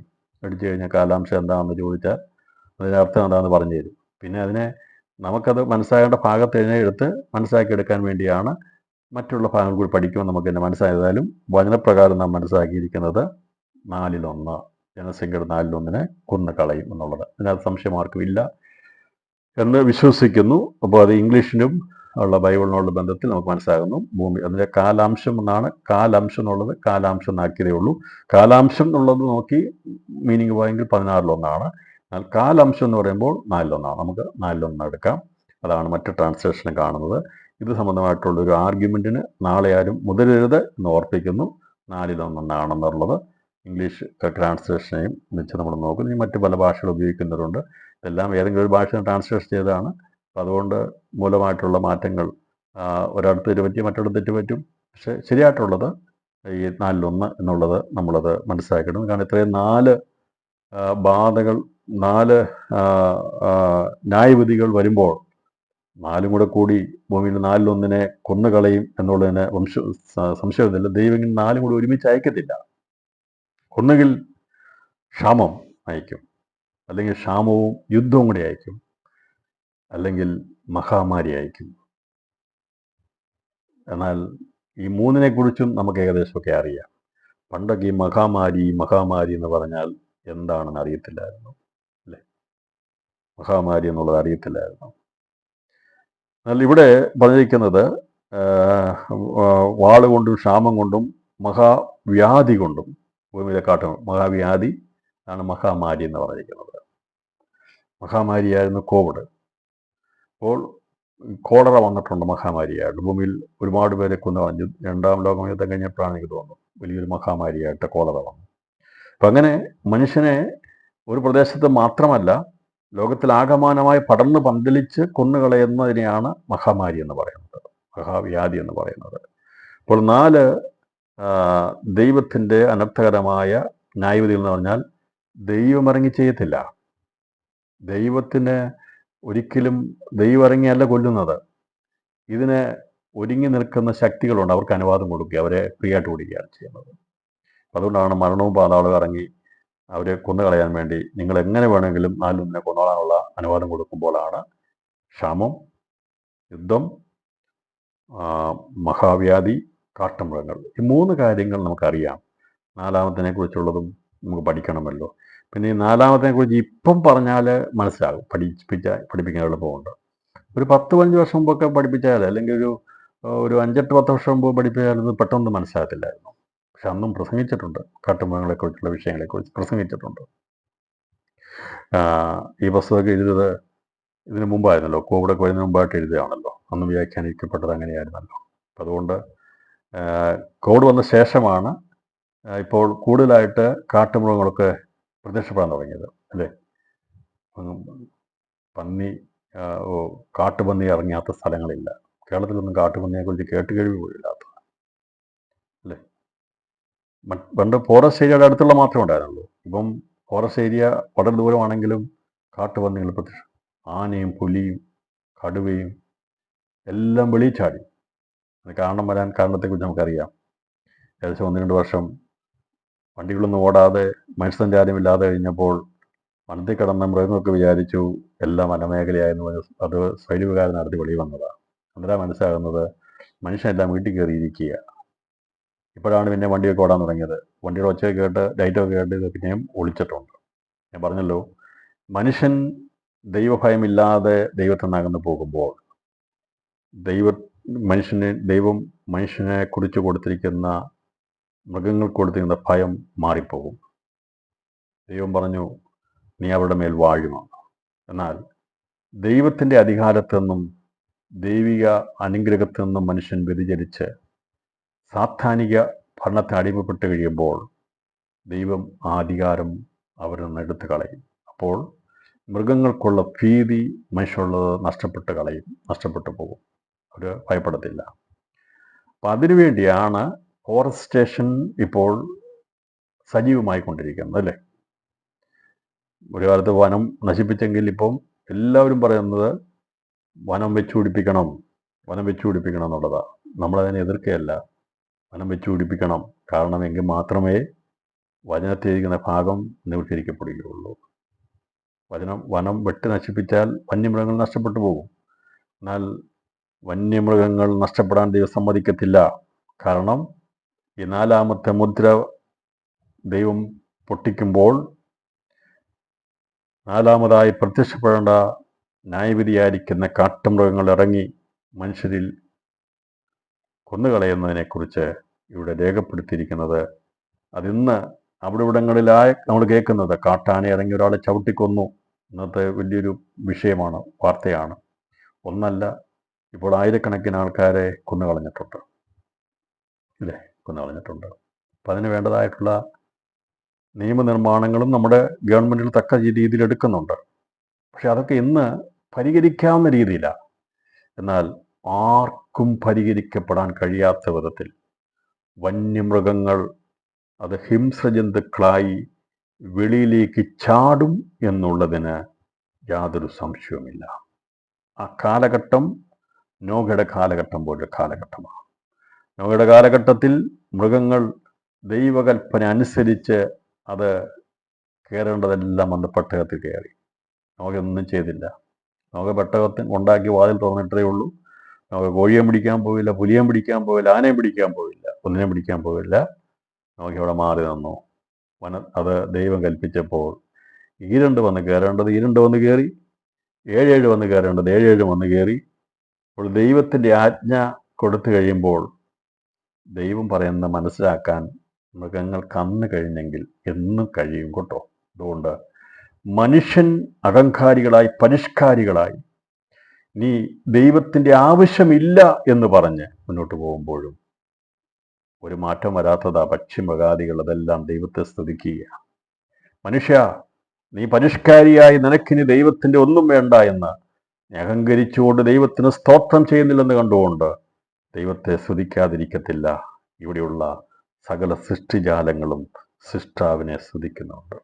സങ്കീർത്തനങ്ങളുടെ പുസ്തകം 104-ാം അധ്യായം 20-22 വാക്യങ്ങൾ വായിക്കുമ്പോൾ ഇവിടെ രേഖപ്പെടുത്തിയിരിക്കുന്ന ഇപ്രകാരമാണ്: നീ ഇരുട്ട് വരുത്തുന്നു, രാത്രി ഉണ്ടാകുന്നു. അപ്പോൾ കാട്ടുമൃഗങ്ങളൊക്കെയും സഞ്ചാരം തുടങ്ങുന്നു. ബാലസിംഹങ്ങൾ ഇരയ്ക്കായി അലറുന്നു. അവ ദൈവത്തോട് തങ്ങളുടെ ആഹാരം ചോദിക്കുന്നു. സൂര്യൻ ഉദിക്കുമ്പോൾ അവ മടങ്ങുന്നു, തങ്ങളുടെ ഗുഹകളിൽ ചെന്ന് കിടക്കുന്നു. ഇവ ആഹാരം ചോദിക്കുന്നത് ദൈവത്തോടാ ചോദിക്കുന്നത്. ഏത് കാലഘട്ടത്തിലും മൃഗങ്ങളും പക്ഷികളുമൊക്കെ സംസാരിക്കുന്നത് സാത്താനോടല്ല. അവിടെ ആവശ്യങ്ങൾ ചോദിക്കുന്നത്, അവിടെ ആഹാരത്തിനായി ചോദിക്കുന്നത് സൃഷ്ടിതാവിനോടാ ചോദിക്കുന്നത്. മനുഷ്യന്റെ ഭാഷ മാത്രമല്ല ദൈവത്തിന് അറിയാവുന്നത്, ദൈവം സൃഷ്ടിച്ചിരിക്കുന്ന സകല ജീവജാലങ്ങളുടെയും ഭാഷ അറിയാവുന്നവനാ നമ്മുടെ കർത്താവ്. കാട്ടിലെ അതേ ബാലസിംഹങ്ങൾ ഇരയ്ക്കായി അലറി അവ ദൈവത്തോട് ചോദിക്കുമ്പോൾ അവയ്ക്ക് വേണ്ടിയത് ദൈവം കൊടുക്കുമെന്നാണ് പറഞ്ഞിരിക്കുന്നത്. അതിന് മാറ്റം വരത്തില്ല. എത്ര പരിഷ്കൃതമായി മനുഷ്യൻ തലകുത്തി നിന്നാലും, മനുഷ്യ, നിനക്ക് കാട്ടിൽ കിടക്കുന്ന മൃഗങ്ങളുടെ അവരുടെ ഹൃദയത്തിൽ കൊടുത്തിരിക്കുന്ന ദൈവഭയമുണ്ടല്ലോ, അത് മാറ്റാൻ കഴിയത്തില്ല. മനുഷ്യനെ വഞ്ചിച്ച് മനുഷ്യനെ മാറ്റിയെടുക്കാൻ കഴിയും. ക്രിസ്തുവിന്റെ ഭരണസമയം വരുമ്പോൾ അത് റോബോട്ടിക്കും യാന്ത്രികമായും മറ്റു പലതും കാണിച്ച് മനുഷ്യന്റെ മനസ്സിനെ അവനെ വ്യാമോഹിപ്പിച്ചും ഭ്രമിപ്പിച്ചും അവനെ അടിമകളാക്കി പൈശാചികാരാധനയ്ക്ക് കൊണ്ടുപോകുവാൻ കഴിയുന്ന എതിർ ക്രിസ്തുവിനോ അവൻ്റെ ശിങ്കിടിയായിരിക്കുന്ന കള്ളപ്രവാചകനോ കാട്ടിൽ കിടക്കുന്ന മൃഗങ്ങളെ പഠിപ്പിച്ചെടുക്കാൻ കഴിയത്തില്ല. അവന് മാത്രമല്ല ഒരു ശക്തിക്കും കഴിയത്തില്ല. ഏത് രാഷ്ട്രീയ പാർട്ടിക്കാർ ഭരിച്ചാലും മനുഷ്യരെ ഭരിക്കാനേ പറ്റത്തുള്ളൂ. കാട്ടിൽ കിടക്കുന്ന മൃഗങ്ങളെ ഭരിക്കാൻ അവർക്ക് കഴിയുമോ? കഴിയത്തില്ല. ഇവിടെയുള്ള മിസൈൽ ഉപയോഗിച്ചോ എന്തെല്ലാം ഉപയോഗിച്ചോ അതിനെ നശിപ്പിക്കാനും പറ്റത്തില്ല. ഞാൻ പറഞ്ഞത്, അതിനെ നിയന്ത്രിക്കുന്ന ഒരു ദൈവമുണ്ട്. അവൻ്റെ ആജ്ഞ അത് കേൾക്കും. മനുഷ്യൻ കേൾക്കാതിരിക്കുമ്പോൾ ദൈവം കേൾക്കും. അപ്പോൾ ദൈവം ഭൂമിയിലേക്ക് അയക്കും. മൂന്നാമത്തെ മുദ്ര പൊട്ടിക്കുന്ന മുഖാന്തരമായി ക്ഷാമമുണ്ട്, വലിയ ക്ഷാമം ഉണ്ടാകുന്നുണ്ട്. അത് എതിർ ക്രിസ്തുവിൻ്റെ അവൻ്റെ ഭരണത്തിനോ ക്ഷാമത്തെ അകറ്റി നിർത്താൻ കഴിയുകയില്ല. കൊടിയ ക്ഷാമത്താൽ മനുഷ്യർ ഭൂമിയിൽ മരിച്ചു വീഴുവാൻ തുടങ്ങും. മഹാവ്യാധി ഉണ്ടാകും. വൈദ്യശാസ്ത്രത്തിന് ചികിത്സിച്ച് ഭേദമാക്കുവാൻ കഴിയാത്ത മഹാവ്യാധികൾ ഭൂമിയിൽ ഉണ്ടാകും. കൊടിയ വ്യാധികളാൽ മനുഷ്യരിൽ അനേകരെന്ന് മരിച്ച് പോവുകയും ചെയ്യുന്നു. വാക്സിനേഷൻ എടുക്കുന്നതിനൊക്കെ ഒരു പരിധിയുണ്ട് കേട്ടോ. ഒന്നിനു പുറകെ ഒന്നായി വന്നു കഴിഞ്ഞാൽ എത്ര വാക്സിനേഷൻ എടുക്കും ശരീരത്തിനകത്ത്? അതെ, എന്തെല്ലാം എടുത്താലും ദൈവമായിട്ട് പറഞ്ഞിരിക്കുന്ന വൃത്തിയാൻ പോയി. ഇതൊക്കെ സംഭവിക്കുന്നതിന് മുമ്പായി നമുക്കിവിടുന്ന് പോകണ്ടേ? നമുക്കിവിടുന്ന് യാത്രയാകണ്ടേ? ഞാൻ രാത്രി സന്ദേശം നടത്താൻ പോവുകയാണ്. അത് മരിച്ചു പോകുന്നല്ല അതിൻ്റെ അർത്ഥം. ഇത് സംഭവിക്കുന്നതിന് മുമ്പ് യേശു കർത്താവ് വരും. അവൻ വരുമ്പോൾ നമുക്ക് അവനോട് പോകണ്ടേ? അതോ ഈ പറയുന്ന കാര്യങ്ങളിലേക്ക് നാം പെട്ടുപോകണമോ? അതുകൊണ്ട് ഈ സന്ദേശം കേൾക്കുമ്പോൾ അവൻ്റെ വരവേണ്ടി ഒരുക്കപ്പെടണം. ഭൂമിയിൽ നമ്മുടെ ശ്വാസം മാറ്റപ്പെട്ട് നാം മരിച്ചു പോവുകയാണെങ്കിൽ ദൈവത്തിൻ്റെ സന്നിധി ചേർക്കപ്പെടണം. അതല്ല, ഈ സംഭവങ്ങളൊക്കെ നടക്കുന്നതിന് മുമ്പ് യേശു കർത്താവ് വരികയാണെങ്കിൽ യേശു ക്രിസ്തു വരും. ഈ സംഭവം നടക്കുന്ന മുമ്പ് യേശു ക്രിസ്തു വരും. അത് സംഭവിക്കുകയാണെങ്കിൽ എന്നല്ല, വരും. ഞാൻ പറഞ്ഞു വന്നത് തെറ്റിപ്പോയി. യേശു ക്രിസ്തു വരുന്നതിന് മുമ്പ്, മധ്യാകാശം വരുന്നതിന് മുമ്പ് നടക്കത്തില്ല. നമ്മുടെ മരണം വേണമെങ്കിൽ അതിന് മുമ്പ് സംഭവിക്കാം. അതല്ല, നാം കഥാന വരുമെങ്കിൽ ജീവനോട് ഇരിക്കുകയാണെങ്കിൽ രൂപാന്തരപ്പെടേണ്ടേ? ഓശയപ്രവചനത്തിൽ പറഞ്ഞിരിക്കുന്ന ഭാഗം നിറവേറപ്പെടണ്ടേ? ഹേ മരണമേ, എൻ്റെ ജയം എവിടെ എന്നുള്ള ആ പാട്ട് ഒരു കൂട്ടർ പാടുമ്പോൾ, ഹേ മരണമേ, എൻ്റെ വിഷമുള്ള എവിടെ എന്ന് ചോദിക്കുന്ന ഒരു ഗ്രൂപ്പിൽ പെടണ്ടേ ഞാനും നിങ്ങളും? അത് സമാഗതമാകാൻ പോവുകയാണ്. എന്നാ പാട്ട് പാടുന്നത്, മരിച്ചുപോയവർ മരണത്തെ ജയിച്ചത്, അവർ ജയിച്ചവർക്ക് ജയഭേരി മുഴക്കിക്കൊണ്ടുവരും. ഹേ മരണമേ, നിന്റെ ജയം എവിടെയെന്ന്. അന്ന് ജീവനോടിരിക്കുന്ന വിശുദ്ധന്മാർ പറയുന്നതാണ്, ഹേ മരണമേ, നിന്റെ വിഷമുള്ള എവിടെ. ഇതിലേതെങ്കിലും ഒരു ഭാഗം നമുക്ക് ഭാഗത്തിലായിരിക്കണം. മരിച്ചു കഴിഞ്ഞാൽ പുനരുത്ഥാനം പ്രാപിച്ചു വരുമ്പോൾ, ഹേ മരണമേ, നിന്റെ ജയം എവിടെ? നിനക്ക് ഞങ്ങളെ ഒതുക്കി വെക്കാൻ കഴിഞ്ഞില്ല. ജയാളിയായിരിക്കുന്ന കുഞ്ഞാടിൻ്റെ പുനരുത്ഥാന ശക്തികൾ ഉള്ളതുകൊണ്ട് ഞാൻ പുനരുത്ഥാനം പ്രാപിച്ചെന്ന് പറയുമ്പോൾ, ജീവനോടിരിക്കുന്ന ഞാനും നിങ്ങളും ആ സന്ദർഭത്തിൽ ഭൂമിയിൽ ജീവനോടിരിക്കുകയാണെങ്കിൽ വിഷമുള്ളേക്കാതെ, മരണത്തിൻ്റെ വിഷമുള്ളേക്കാതെ രൂപാന്തരപ്പെട്ടിട്ട് ജയത്തിൻ്റെ ഘോഷം വിളിച്ചു പറയും, ഹേ മരണമേ, നിന്റെ വിഷമുള്ള എവിടെയെന്ന്. ഇതിലേതെങ്കിലും ഒരു ഭാഗത്ത് ഞാനും നിങ്ങളുമാകണം. ഈ പറഞ്ഞിരിക്കുന്ന കാര്യങ്ങളൊക്കെ സംഭവിക്കും. ക്ഷാമമുണ്ടാകും, മഹാവേദി ഉണ്ടാകും. പ്രിയപ്പെട്ടവരെ, ഇന്ന് ഒരു നേരം ആഹാരം കിട്ടാതിരുന്നു കഴിഞ്ഞാൽ ബുദ്ധിമുട്ടുമല്ലേ? ഭാരപ്പെടും, വലിയ ബുദ്ധിമുട്ടാണ്. എന്നാൽ വരാൻ പോകുന്ന വലിയ കൊടിയ ക്ഷാമങ്ങളാണ്. വലിയ മഹാവ്യാധി ഉണ്ടാകാൻ പോകും. എവിടെ ഒളിക്കും? ഒളിക്കാൻ കഴിയത്തില്ല. എത്ര മാസ്ക് വെച്ചാലും തടയാൻ കഴിയാത്ത വലിയ മഹാവ്യാധികൾ വരുന്നുണ്ട് കേട്ടോ, വരുന്നുണ്ട്. ലോകം ശ്രദ്ധിക്കണമേ, ആരും അതിന് വിട്ടുപോകാതിരിക്കാൻ. ദിവസം ഒന്ന് ജീവനോടിരിക്കുന്നവരിൽ ദൈവത്തിന് ഹിതമുള്ളവരെ ദൈവം നിർത്തും. 4 മരിച്ചു പോകും. 3 യുദ്ധമുണ്ടാകും, വലിയ യുദ്ധങ്ങളുണ്ടാകും. യുദ്ധം മുഖാന്തരമായി, ക്ഷാമം മുഖാന്തരമായി. യുദ്ധം വന്നു കഴിഞ്ഞാൽ പിന്നെ കൃഷി ചെയ്യാനൊന്നും പറ്റത്തില്ല. യുദ്ധത്തിലേക്ക് എല്ലാവരും എൻഗേജായി പോകും. അത് മുഖാന്തരമായിട്ട് യുദ്ധമാണെങ്കിൽ കൃഷി ചെയ്യാൻ പറ്റുമോ? ഫാക്ടറി വർക്ക് ചെയ്യാൻ പറ്റുമോ? എല്ലാം അവതാളത്തിലാകത്തില്ലേ? യുദ്ധം വന്നു കഴിയുമ്പോൾ രാജ്യങ്ങൾ തകർന്നടിയും, ക്ഷാമമുണ്ടാകും, മഹാവ്യാധികളുണ്ടാകും. അങ്ങനെ 1, 2, 3, 4 ഒന്നും പോരാതെ കർത്താവ് കാട്ടുമൃഗങ്ങളോട് ഇറങ്ങിക്കോളാൻ പറയും. അന്ന് അവൻ്റെ ആജ്ഞ കേട്ടുകൊണ്ട് കാട്ടിലെ മൃഗങ്ങൾ ജനവാസ മേഖലകളിലേക്ക് സഞ്ചരിക്കുവാൻ ദൈവം അനുവാദം കൊടുക്കുന്നു. അന്ന് അവയെല്ലാം ഇറങ്ങും. അത് ഇറങ്ങും പ്രിയപ്പെട്ടവരെ. അന്ന് ഈ പുസ്തകം ഞാനത് പഠിപ്പിച്ചപ്പോൾ, അന്ന് എഴുതിയപ്പോൾ കോവിഡ് വന്നിട്ടില്ലായിരുന്നു, അതേക്കുറിച്ച് വന്നിട്ടില്ലായിരുന്നു. എന്നാൽ അവിടെ ഞാൻ ഇന്ന് രാത്രിയിൽ അന്ന് പ്രസംഗിക്കുകയും പഠിപ്പിക്കുകയും ചെയ്യുമായിരുന്നു. ഒരു കാലഘട്ടം വരാൻ പോകുന്നു, മൃഗങ്ങൾ ഇറങ്ങുമെന്ന്. പക്ഷെ ഇന്ന് തെളിവ് സഹിതം നമുക്ക് നിരത്താൻ സാധിക്കും. മനുഷ്യൻ ലോകത്തിൽ നിന്ന് വലിഞ്ഞു കഴിഞ്ഞപ്പോൾ, അല്ലേ, ഇവിടെ ക്വാറന്റൈൻ അല്ലായിരുന്നു, വെളിയിറങ്ങാൻ പറ്റത്തില്ല, വണ്ടി ഓടിക്കാൻ പറ്റത്തില്ലായിരുന്നു, ആകപ്പാടെ ബുദ്ധിമുട്ടായിരുന്നില്ലേ, എല്ലാം അടഞ്ഞില്ലേ, ഫാക്ടറി അടയപ്പെട്ടില്ലേ, ട്രെയിനിൻ്റെ ഒന്നും ഒച്ച കേട്ടില്ലല്ലോ. എല്ലാം ആയിക്കഴിഞ്ഞപ്പോൾ അന്ന് ഇറങ്ങി തുടങ്ങിയ മൃഗങ്ങളാണ്, അതൊന്നും തിരികെ പോയിട്ടില്ല. അത് ഓരോന്നോരോന്നൊക്കെ ഇടയ്ക്ക് തലയ്ക്ക് വെളി വരുന്നതേ ഉള്ളൂ. പക്ഷെ എന്നാൽ കാലഘട്ടം വരാൻ പോകുന്നു. ഇവ കടിച്ചു കയറുമ്പോൾ അന്ന് അവയെ നിയന്ത്രിക്കുവാൻ അന്നത്തെ മനുഷ്യൻ്റെ അത്യാധുനിക ചിപ്പിനോ സൂപ്പർ കമ്പ്യൂട്ടറുകൾക്കോ ഉപഗ്രഹ നിരീക്ഷണ സുരക്ഷാ സംവിധാനങ്ങൾക്കോ ഭൂതാത്മ ശക്തികൾക്കോ മൃഗത്തിൻ്റെ സംസാരിക്കുന്ന പ്രതിമകൾക്കോ മറ്റു യാതൊന്നിനുമോ സാധിക്കുകയില്ല. ഈ 4-ാമത്തെ മുദ്ര പൊട്ടിക്കുന്ന സമയത്ത് മനുഷ്യനിൽ 4-1 അന്ന് ചുരുങ്ങിയ സമയം കൊണ്ട് ചത്തുവീഴും, മരിച്ചു പോകും എന്നുള്ളത് ദൈവം വ്യക്തമാക്കുന്നു. അനർത്ഥകരമായ 4 ന്യായവിധികൾ: 1 വാൾ, യുദ്ധം; 2 ക്ഷാമം; 3 മഹാവ്യാധി; 4 കാട്ടുമൃഗങ്ങൾ. ഇത് 4 സജ്ജമായിട്ടുണ്ട്. എന്നാൽ അതിനു മുമ്പായി കർത്താവ് നമ്മെ ചേർക്കുവാൻ അവനും ഒരുങ്ങിക്കൊണ്ടിരിക്കുക. പരിശുദ്ധാത്മാവ് ദിവസങ്ങളിൽ സഭയെ ഒരുക്കിക്കൊണ്ടിരിക്കുക. ഇന്ന് രാത്രിയിൽ ദൈവത്തോട് പറയും, കർത്താവേ, ഞങ്ങൾക്ക് അങ്ങയുടെ സന്നിധിയിലേക്ക് വരാനുള്ള വലിയ വാഞ്ചയുണ്ട്, ഞങ്ങളെ ചേർത്തുകൊള്ളുവാൻ കർത്താവ് സഹായിക്കണമേ എന്ന് പ്രാർത്ഥിക്കുക. നമുക്ക് വേണ്ടി ഒരുക്കുന്ന സൗഭാഗ്യത്തിലേക്ക് പ്രവേശിക്കപ്പെടുവാൻ രാത്രിയിൽ എല്ലാ ഹൃദയങ്ങൾ ദൈവത്തിൽ ഏൽപ്പിച്ചു കൊടുത്താട്ടെ. എത്ര പേർ വിശ്വസിക്കുന്ന ഈ പറയുന്ന കാര്യങ്ങൾ സംഭവിക്കുമെന്ന്? അതോ ഇത് വെറുതെ പറയുന്ന കാര്യങ്ങളാണോ? അല്ല, ഇതെല്ലാം സംഭവിക്കുമെന്ന് വിശ്വാസമുള്ളവർ ഇരിക്കുന്ന സ്ഥലങ്ങൾ കരമുയർത്തി പറഞ്ഞ കർത്താവേ, അങ്ങയുടെ വചനത്തിൽ പറഞ്ഞിരിക്കുന്ന വചനങ്ങൾക്ക് മാറ്റമില്ലാത്തതാ ഞാൻ വിശ്വസിക്കുന്നു.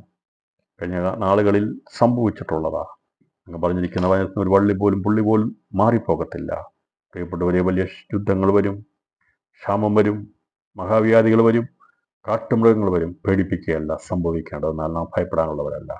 നാം ഇത് വരുമെന്ന് വിചാരിച്ചുകൊണ്ട് അതിൽ രക്ഷപ്പെടാൻ വേണ്ടിയുള്ളവരുമല്ല.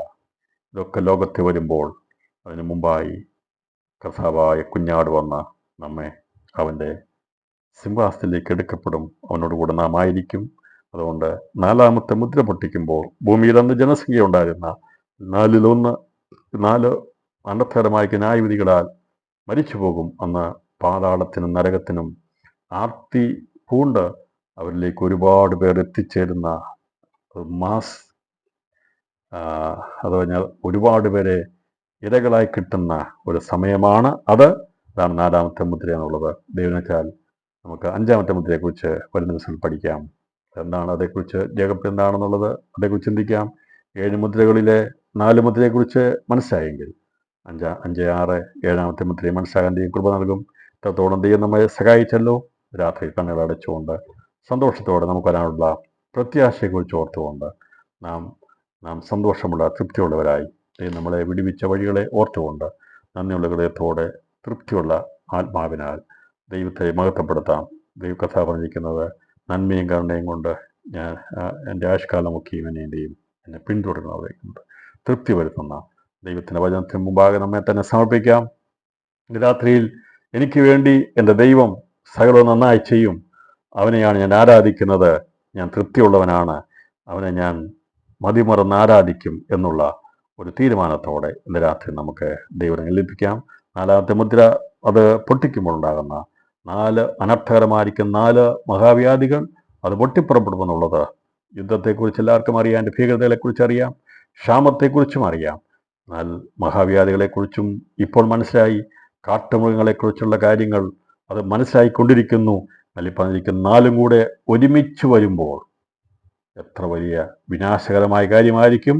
അന്ന് ദൈവത്തിൽ പറഞ്ഞിരിക്കുന്നത് കൃത്യമായിരിക്കും. 600 കോടി ജനമ അന്നുണ്ടെങ്കിൽ 4-1 150 കോടി അന്ന് മാറ്റപ്പെടും. അന്ന് നരകവും പാതാളവും ഇഷ്ടം പോലെ അവർക്ക് അവരെ അതിൻ്റെ ഇരകളെ കിട്ടുന്നതുകൊണ്ട് ആണ് ഈ ശക്തി പുറപ്പെടുന്നതായിട്ട് ആലങ്കാരിക ഭാഷയിൽ വെളിപ്പെടുത്തിയിരിക്കുന്നത്. അല്ലാതെ അങ്ങനെ ഒരു കുതിര ഇങ്ങോട്ട് വരത്തില്ല. അതിൻ്റെ ശക്തി വെളിപ്പെടുന്നതിനെക്കുറിച്ച് മനസ്സിലാകാൻ വേണ്ടിയാണ് 4-ാമത്തെ മുദ്ര പൊട്ടിക്കുമ്പോൾ ഇത് രേഖപ്പെടുത്തിയിരിക്കുന്ന. ആരും ഈ പറയുന്ന മഞ്ഞക്കുതിരയെ നോക്കിയൊന്നും ഇരിക്കുകയൊന്നും വേണ്ട. മഞ്ഞക്കുതിരയെ കാണിക്കുന്ന മരണത്തിൻ്റെ ശക്തിയാണ്. അത് പാതാളവും നരകത്തിലേക്കും പോകുന്നവരെ ധാരാളമായി അവർക്കിരകളായി കിട്ടുന്നത് കൊണ്ട് അവർ ആർത്തിയോടെ പുറപ്പെട്ട് ഇതിനെ പിടിച്ചുകൊണ്ടുപോകാൻ വേണ്ടി ഈ 4 വിധ ന്യായവിധികളിൽ ഉൾപ്പെടുന്നവരെ അവർ ഇരകളായി കൊണ്ടുപോകുന്നു എന്ന് കാണിക്കാനാണ് 4-ാമത്തെ മുദ്ര കാണിച്ചിരിക്കുന്നത്. കർത്താവ് നമ്മെ നിന്നൊക്കെ വിടിവിച്ച് സൂക്ഷിക്കുന്ന ആ കാലഘട്ടത്തിൽ ജീവിക്കുന്നവരെ, ദൈവത്തിന് വേണ്ടിയുള്ളവരെ പറഞ്ഞിട്ടുണ്ട്. യോബ്, നോഹ, ദാനിയേൽ 3 പേർ അന്ന് ജീവിച്ചിരുന്നാലും ദൈവം അവരെ സംരക്ഷിക്കും. ദൈവം അവരെ സംരക്ഷിക്കുന്ന സമയത്ത് സംരക്ഷിക്കും. അന്നും ഒരു കൂട്ടർ ആൾക്കാർ കർത്താവിന് വേണ്ടി ഉണ്ടായിരിക്കും. അതിന് ആ സമയത്തും ദൈവത്തിൻ്റെ കരുണയും ദൈവത്തിന് വിടലുണ്ടായിരിക്കും. ഇത് ക്രിസ്തുവിൻ്റെ സമയത്തെക്കുറിച്ച് തുടർന്ന് നമ്മൾ ചിന്തിക്കുന്നത് ദൈവനാമത്തിന് വേണ്ടി നിൽക്കുന്നവർ രക്തസാക്ഷികളാകുന്നതിനെക്കുറിച്ചാണ്.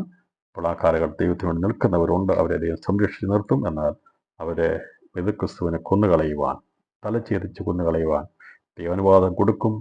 അങ്ങനെ വലിയ സംഘർഷപൂരിതമായ ഒരു കാലഘട്ടം ലോകത്തിലുണ്ട് എന്നുള്ളത് മനസ്സിലാക്കുക. ഇതെല്ലാം ഭൂമിയിൽ സംഭവിക്കേണ്ടതാണ്. ഞാൻ നിങ്ങൾ നടന്നു പോകുന്ന ഭൂമിയെക്കുറിച്ച് ചിന്തിക്കുമ്പോൾ മനസ്സിലാക്കുക, വരാൻ പോകുന്ന കാര്യങ്ങളെക്കുറിച്ച് ചിന്തിച്ചോളണം കേട്ടോ. അതുകൊണ്ട് നമുക്ക് വരാൻ പോകുന്ന നമ്മുടെ വിഷയങ്ങളെക്കുറിച്ച് ഓർത്ത് ഭാരപ്പെട്ട് നാളെ കുറിച്ചുള്ള ചിന്തകളൊക്കെ വിട്ടിട്ട് നമുക്ക് നൽകാൻ പോകുന്ന സൗഭാഗ്യകരമായ പ്രത്യാശയെക്കുറിച്ച് ഓർത്തുകൊണ്ട്, തലമുറയെ ഓർത്തുകൊണ്ട് നന്ദി പറയാം. കർത്താവ് വചനങ്ങളാൽ നമ്മെ ധാരാളമായി അനുഗ്രഹിക്കുമാറാകട്ടെ. Thank you.